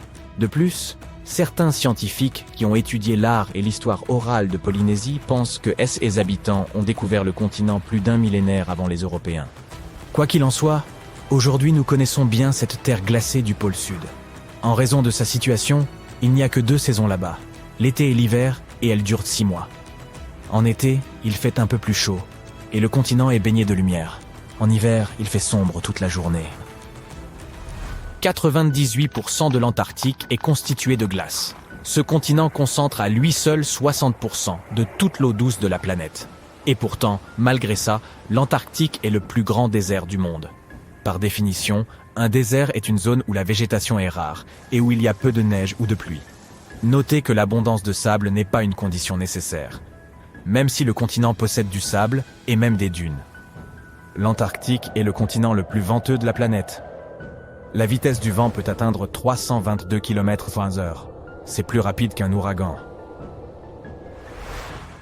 Le peu de neige qui tombe sur ces terres ne fond jamais. Elle s'accumule pendant des siècles et des millénaires. La couche de glace est donc très épaisse. L'Antarctique regorge de secrets. Tout un monde se cache sous cette glace. Par exemple, un grand nombre de montagnes du continent dépassent les 2500 mètres. C'est plus haut que 3 Burj Khalifa empilés les uns sur les autres. Actuellement, c'est le gratte-ciel le plus haut du monde. Mais si nous ne voyons pas toutes ces montagnes, c'est parce qu'elles sont cachées sous une couche de glace de près de 5000 mètres d'épaisseur. Il y a aussi un lac là-dessous, à 3350 mètres de profondeur. C'est le lac Vostok, du nom de la station de recherche Vostok sous laquelle il est situé. À l'origine, il ne s'agissait que d'une hypothèse. Il y a plus d'un siècle, un scientifique a suggéré que l'énorme pression créée par les tonnes de glace pouvait diminuer le point de fusion de la glace dans les couches les plus basses de la calotte, et ainsi créer de l'eau liquide et former un lac. Il n'a pas pu prouver lui-même sa théorie, mais des scientifiques ont plus tard repris ses travaux et ont confirmé que tout ça tenait la route. Il existe également un canyon en Antarctique, caché sous d'énormes masses de neige. Il est plus profond que le Grand Canyon d'Arizona. Une chaîne de montagnes divise le continent en 2 parties, l'Antarctique oriental et l'Antarctique occidental. Dans la partie occidentale du continent, les températures sont plus élevées et la fonte des glaces a commencé. Si l'Antarctique occidental fond et libère toute son eau, le niveau moyen de la mer augmentera d'environ 5 mètres. Cela suffira pour que certaines villes disparaissent complètement d'un bout à l'autre de la planète. La première à disparaître sous les eaux pourrait être la capitale thaïlandaise, Bangkok, qui se trouve à seulement 1,5 mètre au-dessus du niveau de la mer. Ensuite, ce sera Amsterdam aux Pays-Bas, puis Ho Chi Minh Ville au Vietnam, Cardiff au Royaume-Uni et la Nouvelle-Orléans aux États-Unis. Aujourd'hui, on travaille beaucoup en Antarctique, où des scientifiques résident de longs mois pour étudier ce continent mystérieux. Au fil des ans, quelques enfants y sont même nés. Mais ce n'est pas un pays, et ces terres n'appartiennent à personne. Elle est régie par le traité sur l'Antarctique, un accord de recherche et de collaboration pacifique qui interdit toute revendication territoriale. Signé à l'origine par 12 nations, il compte aujourd'hui 59 signataires, dont la moitié ont un pouvoir de décision. Le continent est peuplé tout au long de l'année par des chercheurs du monde entier. Environ 5000 personnes y vivent en été et 1 millier en hiver. Cependant, personne n'y réside en permanence. Les gens vont et viennent, et les scientifiques y séjournent à tour de rôle. La température moyenne annuelle y est de moins 34 degrés Celsius. Mais il fut un temps où l'Antarctique était à peu près aussi chaud que la Melbourne d'aujourd'hui. C'était il y a environ 45 millions d'années. Et je n'étais pas encore né à l'époque. Mais le continent était couvert de forêts, et les dinosaures parcouraient ces contrées, vivant sous des températures avoisinant les 17 degrés Celsius. C'était bien avant les manchots. Aujourd'hui, il fait tellement froid en Antarctique que pas un seul buisson n'y pousse. Il n'y a que de la neige. Les seules plantes qui peuvent prospérer sous des températures aussi extrêmes sont les lichens, les mousses et les algues. Les humains ne peuvent pas non plus survivre dans des conditions aussi rigoureuses pendant de longues périodes. C'est pourquoi le continent n'a jamais eu de population autochtone. Enfin, si l'on ne compte pas les manchots, les phoques, les baleines et quelques espèces d'oiseaux.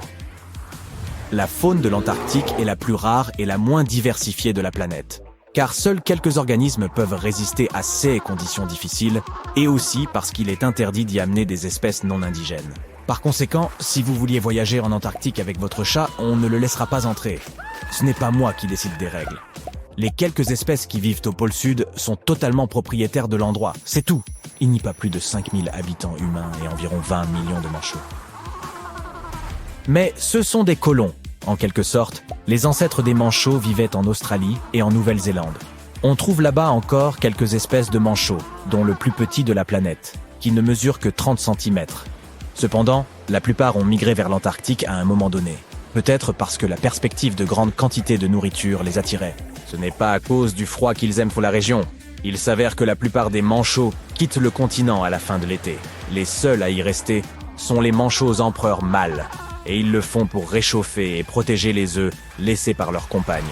Mais où vont tous les autres ? Au début, c'était un grand mystère, même pour les scientifiques. Mais en attachant de minuscules dispositifs de localisation aux pattes de quelques-uns de ces animaux, ils ont trouvé la réponse. Les manchots partent vivre dans les océans du Sud lorsqu'il fait trop froid en Antarctique.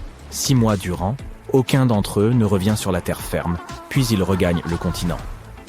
Lorsqu'ils reviennent, les œufs confiés aux manchots mâles commencent à éclore. Et les familles sont réunies. Les manchots se nourrissent de différents poissons, et l'océan en regorge malgré les froides températures. Dans certaines régions, l'eau peut atteindre des températures proches de zéro, parce qu'elle est salée. Mais les poissons ne gèlent pas, car leur corps contient des protéines anti-gel. Il y a aussi environ 1 million de phoques en Antarctique. Ils aiment eux aussi le poisson et peuvent retenir leur souffle sous l'eau pendant 2 heures. Ils voient beaucoup mieux sous l'eau qu'à la lumière du jour et utilisent leurs moustaches pour localiser leur nourriture. Les trous qu'ils creusent dans la glace pour respirer peuvent se refermer pendant qu'ils nagent. Et ils doivent alors utiliser leurs dents pour faire un nouveau trou. Les phoques peuvent même dormir sous l'eau et remonter à la surface de temps en temps sans se réveiller. Impressionnant. On dit que cet endroit regorge d'argent. Il y serait entreposé depuis des siècles, mais personne n'a réussi à l'emporter de cette île. Les chasseurs de trésors sont fascinés par cet endroit depuis 1795. Nombreux sont ceux qui ont tenté leur chance à la recherche de ces richesses, peut-être cachées là des pirates espagnols ou par des templiers. Mais aujourd'hui, on ne peut plus s'y rendre, le lieu ayant été privatisé. Tout ce que l'on peut faire, c'est une excursion autour de l'île.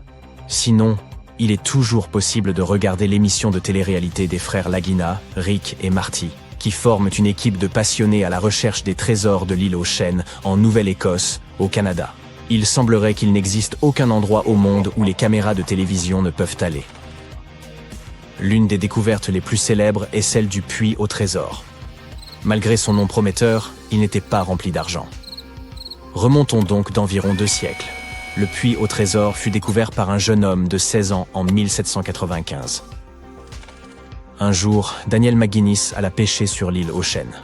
Il y vit un arbre. Évidemment, il s'agissait d'un chêne. Mais il portait des marques bizarres. Ces marques ne semblaient pas naturelles. Daniel décida donc de faire un tour dans la zone. Il aperçut alors un trou dans le sol et commença à creuser. 2 de ses amis l'aidèrent. Mais au lieu d'un trésor, les garçons ne trouvèrent que des plateformes de bois placées sous terre à intervalles réguliers. Ça ressemblait à une cachette pour de l'argent ou des bijoux, mais ils ne découvrirent rien de précieux. Cependant, il y avait quelque chose d'étrange au fond de ce puits. Quelqu'un y trouva une pierre de granit sur laquelle était gravée une inscription. Nombreux sont ceux qui ont tenté de la déchiffrer, mais la plupart ont échoué. Il en existe cependant une traduction. 40 pieds sous terre, 2 millions de livres sont enterrés. Oui, McGuinness et ses amis auraient dû creuser davantage. L'autre élément amusant du puits au trésor est la fibre de noix de coco qui s'y trouve. On dit que de grandes quantités de cette fibre ont été découvertes à une profondeur de 18 mètres. Cela ne te surprendra peut-être pas, mais je dois te rappeler une chose. L'île aux Chênes se trouve en Nouvelle-Écosse, au Canada. Les cocotiers n'y poussent pas. Les plus proches se trouvent à environ 2500 km de la Nouvelle-Écosse. Quelqu'un aura donc apporté cette fibre à dessein.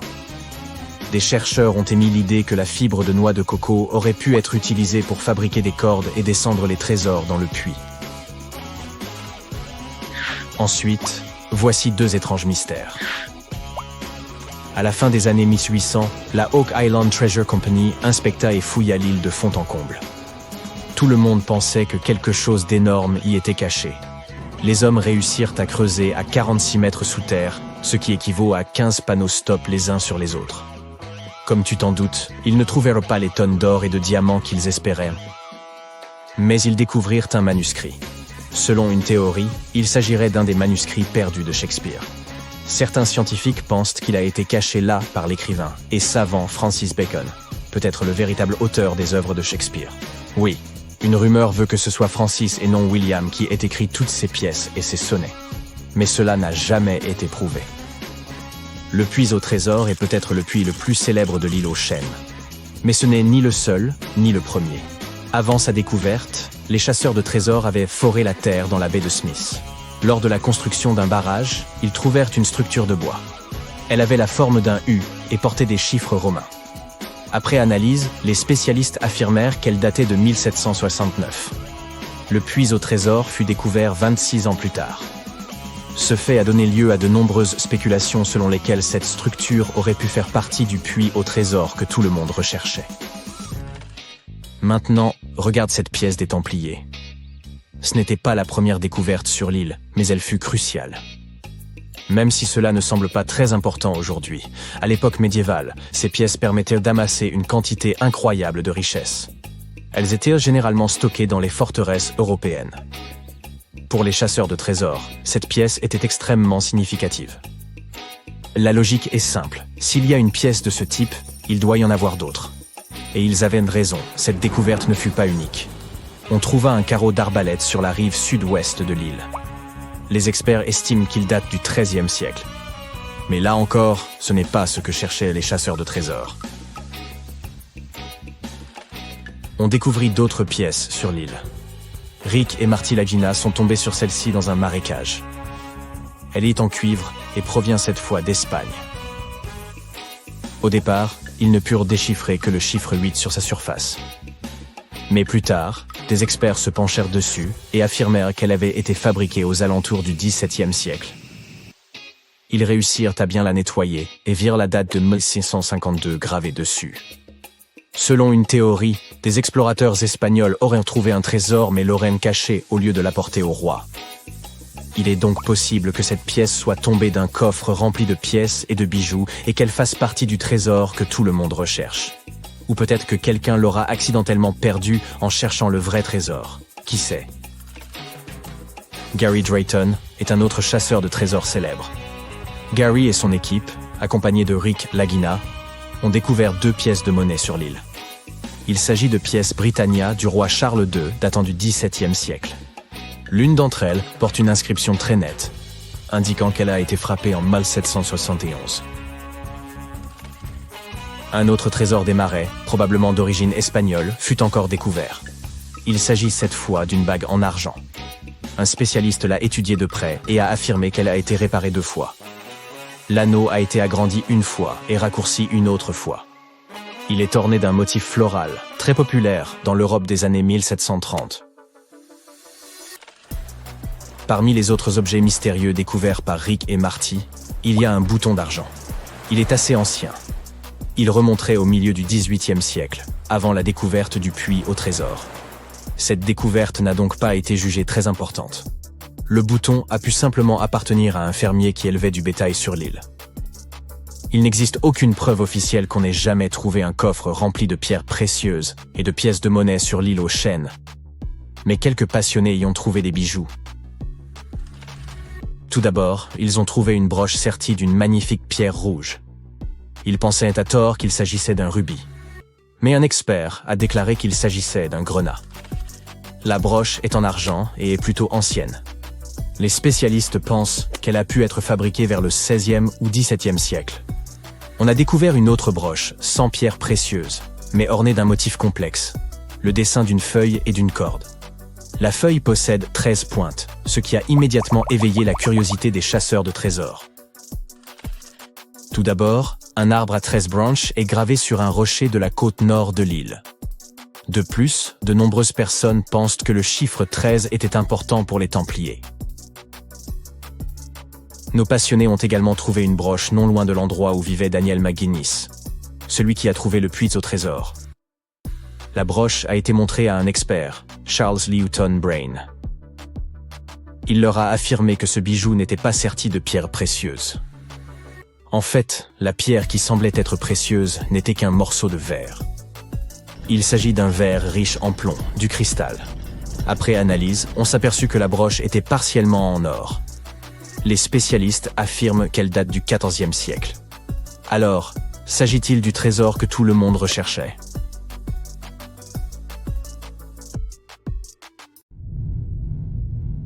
Attention, cette vidéo va faire du bruit. Les poissons-crapauds ont une capacité unique. Ils peuvent créer un son très fort. L'oreille humaine ne peut généralement pas l'entendre, surtout si un seul poisson émet le son. Mais si plusieurs se mettent à le faire en même temps, tu ne pourras peut-être pas t'empêcher de l'entendre. Les poissons-crapauds vivent au large de la côte de Sausalito en Californie. Et chaque année, des milliers d'entre eux se rassemblent en banc pour faire la fête et crier. Ensemble, ils créent un son collectif qui peut être facilement entendu par les habitants vivant près du rivage. Le bruit que l'on peut décrire comme un bourdonnement sourd peut même pénétrer jusqu'au centre-ville. Certaines personnes sont évidemment gênées par ce bourdonnement constant. C'est un phénomène naturel unique, mais il y a un hic. À un moment donné, les poissons s'éloignent du rivage, mais le son persiste. Par ailleurs, les scientifiques ont prouvé que ce bruit créé par les poissons ne pouvait pas se propager dans la ville, et de nombreux habitants des zones côtières ne l'entendent pas. Malgré tout, certaines personnes continuent d'entendre ce bourdonnement étrange. Maintenant, imagine que tu as déménagé dans un petit village d'Écosse. Tu loues une chambre, tu dînes et tu vas te coucher. Alors que tu sombres lentement dans le sommeil, un bourdonnement étrange envahit ta chambre. On dirait que quelqu'un a démarré son moteur quelque part au loin. Le son est semblable à celui de basses puissantes qui sortirait d'un haut-parleur. Le bourdonnement t'empêche de dormir, tu as des migraines et même des nausées. Le matin, tu découvres que d'autres habitants entendent aussi ce terrible bourdonnement. Ils te parlent d'une énorme usine située à proximité. Les machines, les moteurs, les chaudières à vapeur, les grandes bouches d'aération et les générateurs émettent un bourdonnement sourd qui traverse l'air. Les ondes sonores se propagent dans tout le village et gênent les personnes à l'ouïe fine. Cela fait plusieurs jours que tu entends ce son et que tu souffres d'insomnie. Et puis un jour, l'usine fait faillite. Les ouvriers quittent leur poste et éteignent tous les moteurs et les ventilateurs. Génial! Tu vas enfin pouvoir dormir en paix. Mais tu sais quoi? Le son ne disparaît pas. Il te suit où que tu sois. Et il ne s'agit pas de l'usine, du poisson ou du moteur d'un camion. Imagine que tu te promènes dans les rues d'une petite ville anglaise. Il y a beaucoup d'avions qui volent au-dessus de toi. Le bourdonnement qu'ils émettent te suit. Même dans ton lit, tu peux l'entendre. Tu te demandes s'il y a un aéroport à proximité. Tu poses la question aux habitants et tu découvres qu'il n'y a même pas de piste d'atterrissage ici. Mais alors, d'où vient ce son? Tu lèves la tête pour regarder en l'air et tu vois un ciel dégagé. Il n'y a pas d'avion, mais il y a du bruit. Et tu n'es pas le seul à l'entendre. Certains habitants sont sûrs que le bourdonnement provient du trafic à grande vitesse sur l'autoroute. Des milliers de voitures roulent dans les deux sens et laissent des ondes sonores massives derrière elles. Mais la nuit, il n'y a pas de voiture, et pourtant, le son reste. Tu es peut-être en train de devenir fou. Les histoires de plusieurs témoins à propos de ce bourdonnement te sauvent de cette folie. Et ce ne sont pas seulement les habitants de cette ville qui en font l'expérience. Environ 4% des personnes sur la planète entendent le bourdonnement. Des inconnus partagent ce bourdonnement qui les empêche de dormir et de se concentrer sur quoi que ce soit. Le son les suit partout et ne s'arrête jamais. Certaines personnes l'entendent toujours, alors même qu'elles déménagent à un autre endroit. Peut-être que tu l'entends en ce moment même et que tu n'y fais pas attention. Alors, fais-y attention. Si tu l'entends une fois, tu ne pourras plus cesser de l'entendre. Il existe un site web et un forum en ligne consacrés au bourdonnement. Des gens du monde entier renseignent les coordonnées des endroits où ils ont entendu ce phénomène mystérieux. Tu peux trouver des milliers de ces coordonnées sur le site et même ajouter les tiennes. Les gens décrivent différents niveaux de bruit et partagent leurs sources. Certaines théories affirment que le bourdonnement n'est autre que le son de notre planète provenant du noyau. D'autres affirment qu'il provient de l'atmosphère. Des scientifiques ont même été consultés, mais ils ne connaissent pas la raison de ce phénomène. Les gens utilisent des micros et des amplis sophistiqués pour enregistrer le bourdonnement. Presque partout, ils détectent une vibration à basse fréquence qu'il est pratiquement impossible pour l'oreille humaine de capter. Elle se mêle au bruit des voitures, des imprimantes de bureau et des rames de métro. Parfois, les gens cessent de l'entendre, mais le bourdonnement augmente lorsqu'ils sont allongés dans leur lit. De nombreux témoignages émanent des habitants de certaines villes industrielles. Parfois, ces chercheurs de sons ont réussi à trouver la source. Ils se sont retrouvés dans des usines avec des générateurs en marche où le son pénétrait dans le système de ventilation qui le propageait à l'extérieur du bâtiment. Lorsque les générateurs ont cessé de fonctionner, le son a disparu. Mais ce sont des cas rares. La plupart du temps, personne ne peut trouver la source du bourdonnement. L'un des endroits les plus célèbres où tu peux l'entendre se trouve dans la ville de Taos, au Nouveau-Mexique. Environ 2% des habitants entendent un bourdonnement étrange tous les jours. Certains touristes en font aussi l'expérience. Des scientifiques sont venus dans la ville pour étudier ce mystère, mais n'ont trouvé aucune explication. Selon certaines théories, l'acoustique inhabituelle de cet endroit est à l'origine du bourdonnement. D'autres pensent qu'il s'agit simplement d'une hallucination ou du pouvoir de suggestion collective. Tout le monde parle tellement du bourdonnement que le cerveau crée l'illusion d'un son qui n'existe pas. Les habitants croient que la nature du bourdonnement est mystique et associée à de mauvais esprits. Quoi qu'il en soit, personne n'a encore découvert la vérité. Le bourdonnement que les gens entendent partout dans le monde est peut-être le résultat de l'activité sismique des plaques tectoniques sous les eaux océaniques. D'énormes morceaux de la croûte terrestre se déplacent lentement et entrent en collision les uns avec les autres. Cela crée un bruit qui nous parvient sous la forme d'un bourdonnement.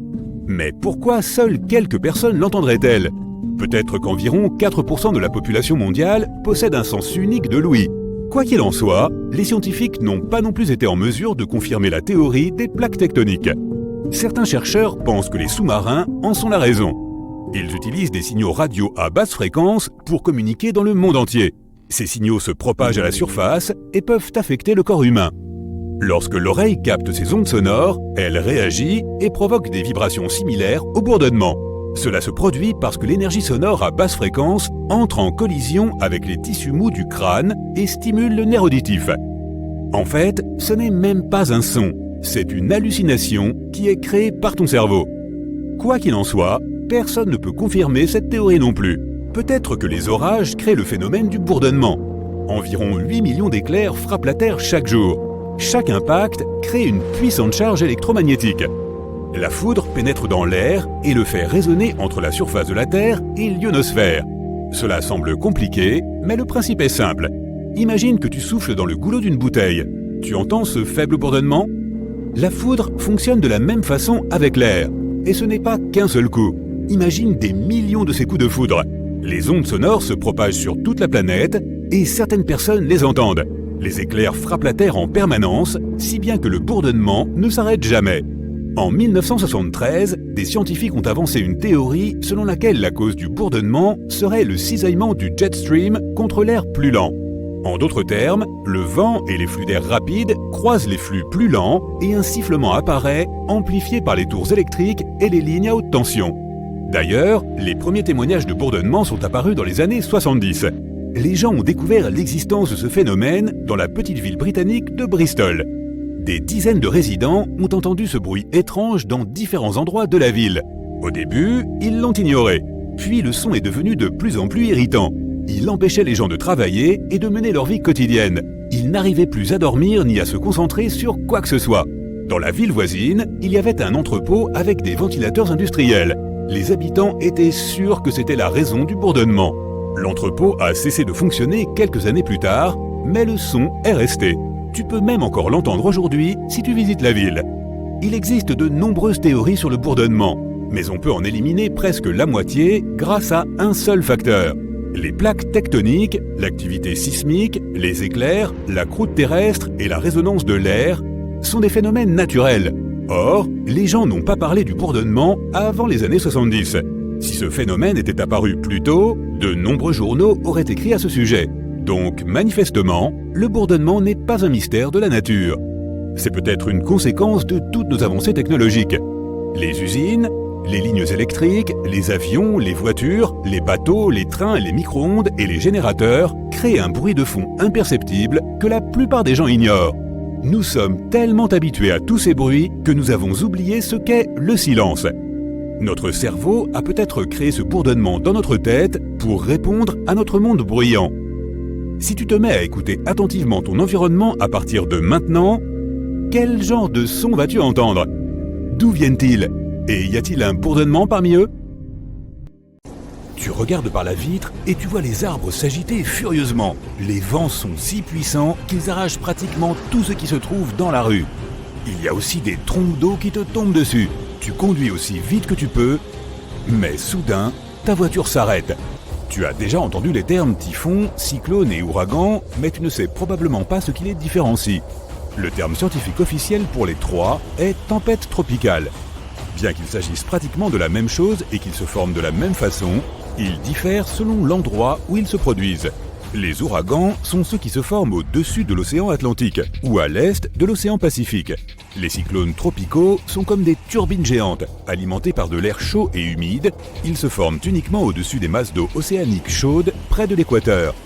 L'air chaud et humide qui entoure l'océan s'élève et laisse de l'air à basse pression près de la surface. Ensuite, l'air qui se trouve au-dessous devient humide et chaud et s'élève à son tour. Le cycle se poursuit, l'air chaud s'élève et comprime la basse pression près de la surface, qui remonte après cela sous forme d'air chaud et humide. Lorsque l'air chaud et humide se refroidit, il forme des nuages. Ces nuages créent les tempêtes tropicales que nous craignons tous. Les tempêtes tournent dans le même sens que la rotation de la Terre. Ainsi, les tempêtes au sud de l'équateur tournent dans le sens des aiguilles d'une montre, et les tempêtes au nord de l'équateur tournent dans le sens inverse des aiguilles d'une montre. L'œil du cyclone apparaît lorsque la tempête se met à tourner si rapidement que son centre s'éclaircit en raison d'une plus faible pression atmosphérique. Mais il faudrait que tu le regardes d'en haut pour le voir, ce qui est super risqué. Les tempêtes tropicales se déplacent généralement à environ 63 km/h. Les cyclones tropicaux sont beaucoup plus rapides, environ 119 km/h. Ils sont aussi connus sous le nom d'ouragans. Si tu te tiens à l'extrémité du pôle Nord ou du pôle Sud, la rotation de la Terre te semblera s'arrêter, même si le reste du monde continue de vivre dans l'alternance du jour et de la nuit. Au pôle, les nuits sont vraiment longues et les jours peuvent durer des mois. À l'équateur, l'alternance jour-nuit est réglée sur la circonférence de la Terre, qui est d'environ 40 000 km. La force de Coriolis fait que les vents qui parcourent de longues distances autour de la Terre semblent se déplacer selon une courbe plutôt qu'une ligne droite. Et à cause de la forme unique de la planète, les vitesses diffèrent. Cela affecte également la force de Coriolis et les ouragans. Étant donné que la trajectoire d'un phénomène atmosphérique donné ne sera pas incurvée par rapport à la surface de la Terre au niveau de l'équateur, la force de Coriolis sera égale à 0. Au départ d'un ouragan, il y a l'eau chaude des profondeurs de l'océan. Tout commence dans les couches moyennes humides de l'atmosphère, qui sont elles-mêmes recouvertes d'une atmosphère froide. Il faut aussi des vents faibles et des perturbations de surface. Et cela peut s'étendre sur environ 500 km autour d'une grande étendue d'eau, à partir de l'endroit où se trouvera le centre d'un grand ouragan. La bonne nouvelle, c'est que les ouragans s'affaiblissent lorsqu'ils approchent des terres, parce que l'eau chaude au milieu de l'océan ne leur fournit pas l'énergie dont ils ont besoin pour conserver leur force initiale. Mais ils feront quand même des dégâts considérables en raison des vents forts et de la pluie. En 1900, l'un des plus gros ouragans a eu lieu près de l'Amérique centrale et dans le golfe du Mexique. Il est ensuite allé jusqu'à la Floride et le Texas et est considéré comme l'ouragan le plus dévastateur de l'histoire des États-Unis.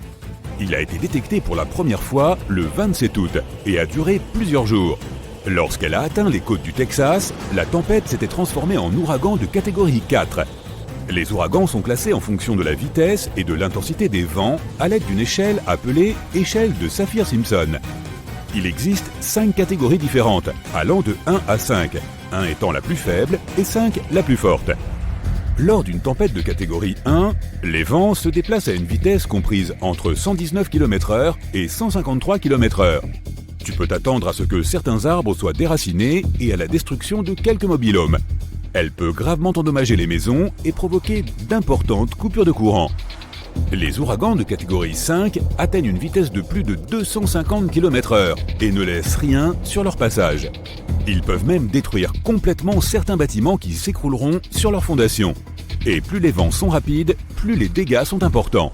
Il faut aussi s'attendre à de nombreuses inondations.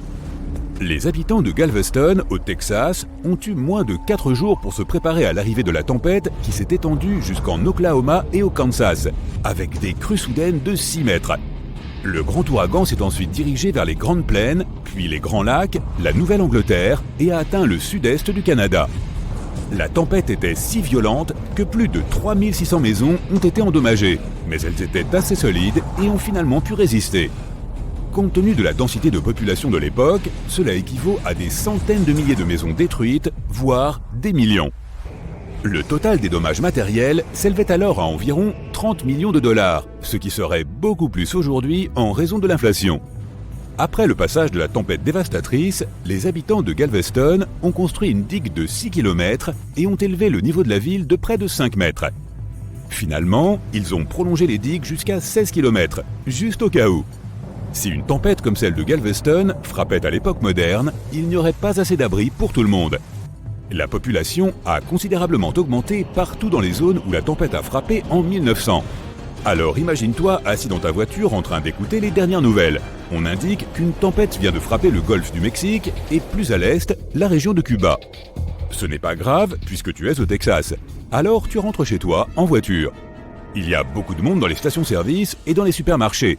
Les bulletins indiquent maintenant que la tempête va probablement prendre de l'ampleur et frapper l'endroit où tu vis. Bon, maintenant, tu peux commencer à paniquer. Tu veux faire des courses pour te préparer à la tempête qui approche, mais tous les rayons sont vides. Tout le monde se bouscule comme dans un concert de rock. Tu attrapes tout ce que tu peux trouver et tu retournes à ta voiture.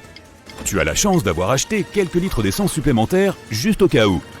Tu roules de supermarché en supermarché pour essayer d'obtenir quelques produits en plus, mais tu n'as pas de chance. Finalement, tu trouves un endroit qui propose encore quelques produits essentiels. Tu commences à remplir ton panier lorsqu'un bulletin annonce l'évacuation de la population. Tu n'as que quelques heures pour partir. Mais tu as laissé ton chien à la maison. Tu roules d'un embouteillage à l'autre pour regagner ton quartier. L'endroit est complètement déserté. Tu vas chercher ton toutou chéri et tu attrapes quelques affaires importantes avant de partir. Il ne te reste que peu de temps et tu peux déjà commencer à sentir les vents qui viennent de l'océan tout proche. Les informations annoncent que l'ouragan a déjà frappé la Floride. Tu montes dans ta voiture, mais elle ne démarre pas. Comme tu roulais très vite, tu ne t'es pas rendu compte que tu avais vidé ton réservoir d'essence. Heureusement que tu as pris ces bidons supplémentaires avec toi. Avec un réservoir à demi rempli, tu peux sortir de la ville et gagner un endroit sûr où tu retrouveras tout le monde. Les vents sont de plus en plus forts. Il est impossible d'aller plus vite que la tempête. Il n'y a personne en vue. Ils sont tous partis plus tôt. Il se met à pleuvoir à verse. Tu vois des arbres se balancer violemment. Finalement, tu trouves quelque chose qui ressemble à un grand abri. En t'en approchant, tu t'aperçois qu'il s'agit d'un centre commercial abandonné. Et c'est alors que le pire se produit. Tu comprends que tu as roulé dans la mauvaise direction pendant tout ce temps. Tu sors quelques instants de ta voiture pour t'étirer et réfléchir à ton itinéraire à partir de ce point. Les vents sont si forts que tu retournes à ta voiture et tu découvres que ton chien s'est enfui. Tu ne le trouves nulle part. Tu roules un peu et tu l'appelles, mais il ne répond pas. Tu le vois enfin derrière des buissons en train d'aboyer. Tu cours vers lui et tu constates qu'il a trouvé un abri souterrain abandonné idéal. Les vents ont maintenant atteint un point critique et il t'est impossible de reprendre la route. Tu rassembles tes affaires et tu descends. L'abri est tout équipé et il y a même un lit. Tu entends le vent et la pluie au-dessus de toi et tu te blottis contre ton chien. Le lendemain, en te levant, tu vois que ta voiture a été projetée sur une autre route et qu'il n'y a plus un seul arbre en vue. Mais bon, tu as au moins la chance d'avoir survécu à l'une des tempêtes les plus puissantes de tous les temps.